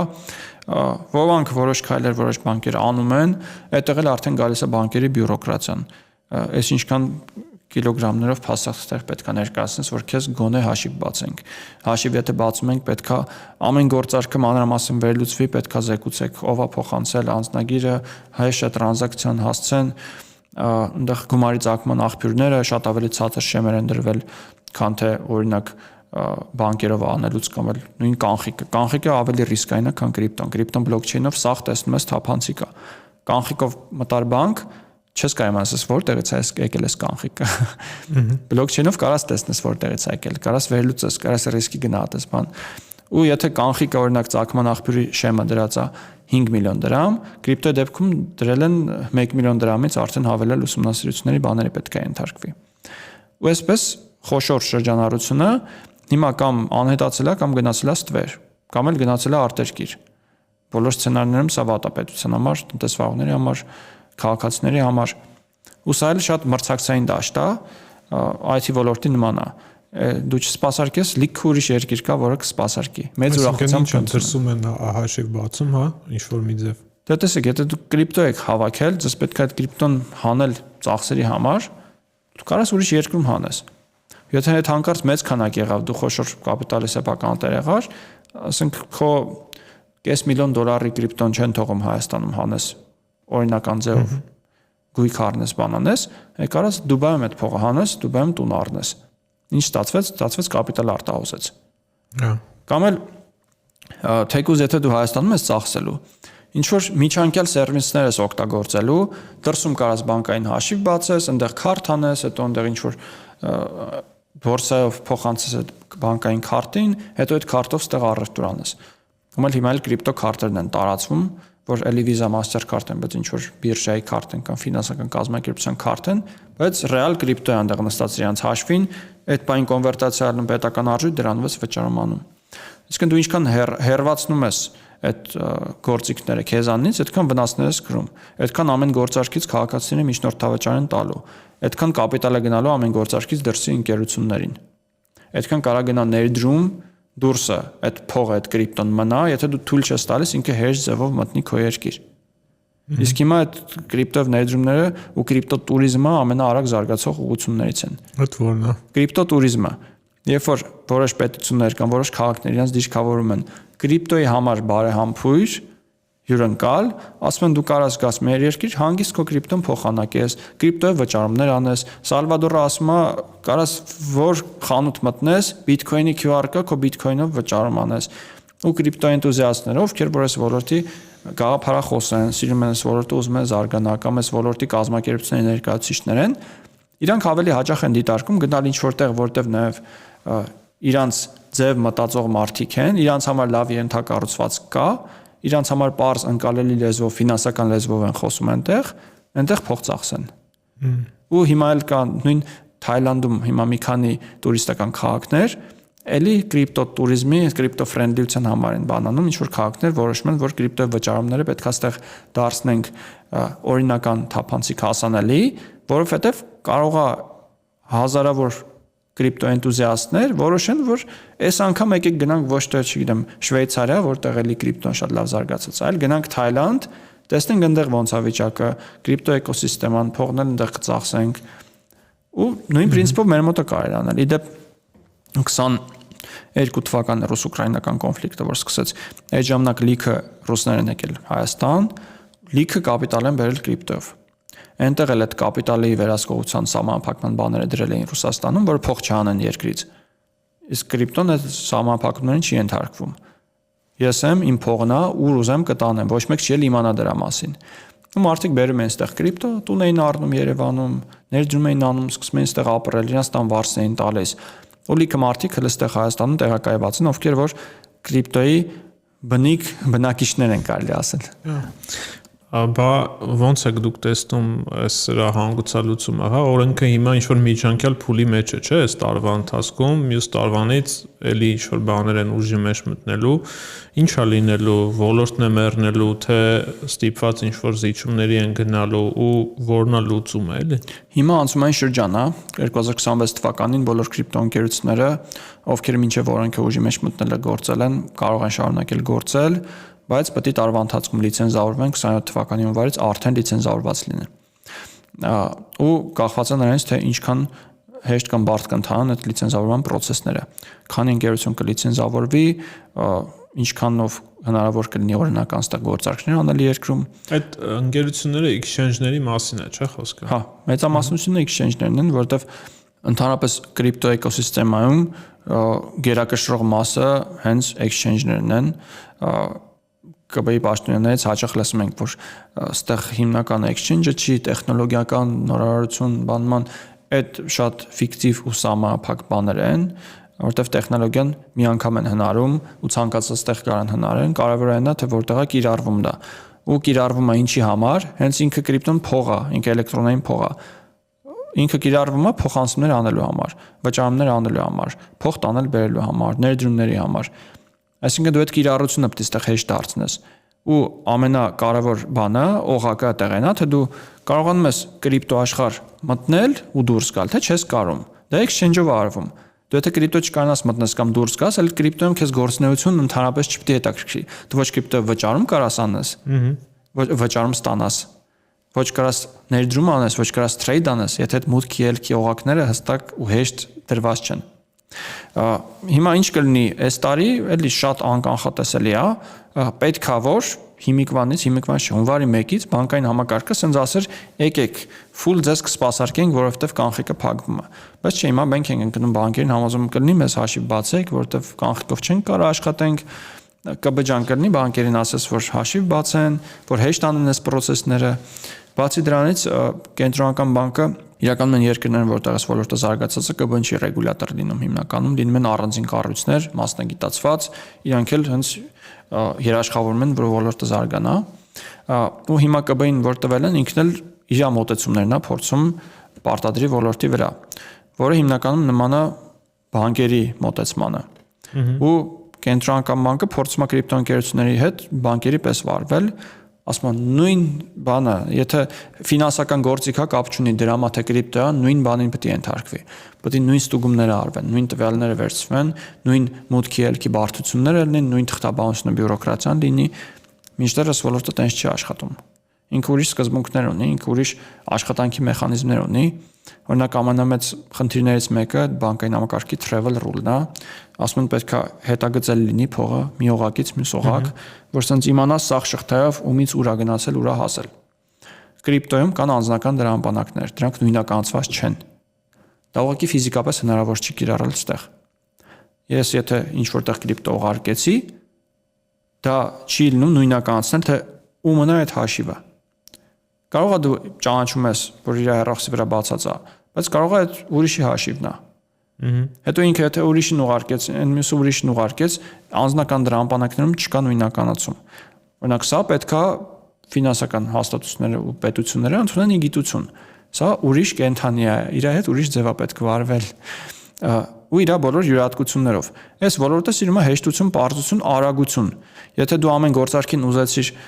էլի ես 2 օր առաջ գործարք էինք անում։ Մի հատ խոշոր գործարք էինք փորձում բանկով անել, մեզանից պահանջվեց 5 օր։ Ու 2 գործարարից, ինձանից ու մյուս մասնակցից երևի ամեն մեկիցս մի 3-4 ժամ պահանջվել է, այդքան թղթեր հավաքել, այդքան մեյլեր գրել, այդքան զանգերով պարզաբանել բանկերներին, որ այս ամեն ինչ օրինական է, այս ինչ նպատակ առնում, հա, այս իմ հաշիվն է, հա, այս փողը որ եկել է, ստեղից է եկել, հա, այս քաղվածքն էլ կտամ, այս բանն էլ կհիմնավորեմ, 5 օր ատևել, մինչև այդ գործարքը կարողանանք անենք։ Օրինակ այդ նույն գործարքը ԱՄՆ-ում լավ է դաշտը, համեմատաբար։ Շատ է վերցնել որպես օրինակ։ Այնտեղ կարելի է $50 միլիարդ գործարք անել ու դա մի քանի ժամում արվի, որտեղ այնտեղ սա հիմնականում կրիպտո native են։ Այսինքն էլի բանկերի միջոցով է արվում։ Հա, բանկերի միջոցով արվում։ Բանկերի միջոցով անում, ուղղակի իրանք հասկանում են, ըմբռնում են ու արագ են անում։ Մեր մոտ անգամ կրիպտոն եթե մի կողմ թողենք, բանկերում բյուրոկրատիան, այդ փլավ ստուգումները չափազանց բարդացված են։ Մարդը կարող է ինքը իր հաշվից մյուս հաշվին փոխանցում անի, ասել, բայց ինչ փող է, մի հատ հիմնավորի։ Բայց խի է Ամերիկայից գալիս։ Ամերիկայի իմ անունով հաշվից իմ անունով հաշվին է գալիս։ Քեզ ինչ խի է գալիս։ Կամ 2 հատ թուղթ հիմնավորեցի, կարող է դա էլ չանեն, կամ էլ 3 օր հետո նոր նստեցնեն։ Իսկ այս գործարքը, որ նկարագրում էի, որ 5 օր մեզանից տևեց, նախկինում երբ որ չկար պետությունը, բյուրոկրատիան, բանկերը եւ այլն, գրասենյակներում այդ նույն բանը 5 րոպեում կարելի էր անել։ Մարդը եկավ փողով, փողը տվեց կրիպտոն ուղարկեցիր, կամ հակառակը մարդը եկավ կրիպտոյով, կրիպտոն տվեց փողը հաշվեցիր, տվեցիր, վերջ։ Մարդիկ սիրում են շփթփ, գործ արեցինք, վերջացանք։ Հաջորդը էլ սպասարկենք, էլ ինչ ուղղություն կարանք զարգացնենք, ոչ թե թղթաբանության մեջ խրվենք, խորանանք, փորձենք ամեն ինչ sense որ ծիշկաներով, գալեշկաներով ճիշտ լինի։ Չի լսում ձեզ կենտրոնական բանկը։ Հիմա նոր սկսել ենք ինչ որ բաներ պարզաբանել, կոմունիկացիաներ վարել, кейսերով, դեպքերով, օրինակ մենք ժամանակ առ ժամանակ հանդիպումներ ունենում ենք։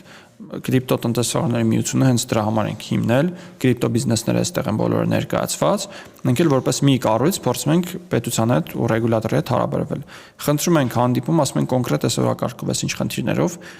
Մի 10 քանի հատ կետ էինք առանձնացրել վերջի հանդիպմանը,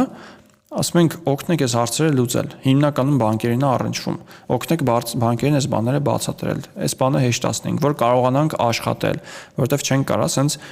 փակուղային իրավիճակում երկար ժամանակ մնալ։ Մարդիկ աշխատավարձեր են տալիս, օֆիսներ են վարձակալում։ Իսկ դուք սենց հունվարով քրտ փակեցիք սաղ, ու հիմա այլընտրանքը չկա որ աշխատենք։ Շատ լավ։ Ու վերջին հարցը, որ բոլոր հյուրերին տալիս եմ, որն է այն մեկ ամենակարևոր ներդրումը, որ արել կամ դեռ նոր պետք է անեք։ Դե արել եմ արդեն։ Bitcoin-ը։ Այո, միանշանակ։ 17 թվականից այդ ներդրումը արել եմ, շատ տարբեր կուրսերով եմ արել։ Հիմա 69000 է կուրսը։ Ես արել եմ համ $3000, համ 5000, համ 10, համ 20, համ 50, համ 127000-ով էր նույնպես արել եմ։ Իմ գինը, այսպես ասած, միջինացրել եմ, բայց տարիների ընթացքում ինքը բազմապատկվում է։ Ու շատ ավելի շատ է բազմապատկվում, մարդիկ հետո հայացքով կնայեն, ասեն, այս մարդու բախտը բերել է, բայց չէ, ստրատեգիա է։ Ու ուսումնասիրությունն է, գիտելիք է, ժամանակ է ներդրվել, որ այսպիսի ներդրում կարողանամ անել։ Շնորհակալ եմ։ Ձեզ շնորհակալություն։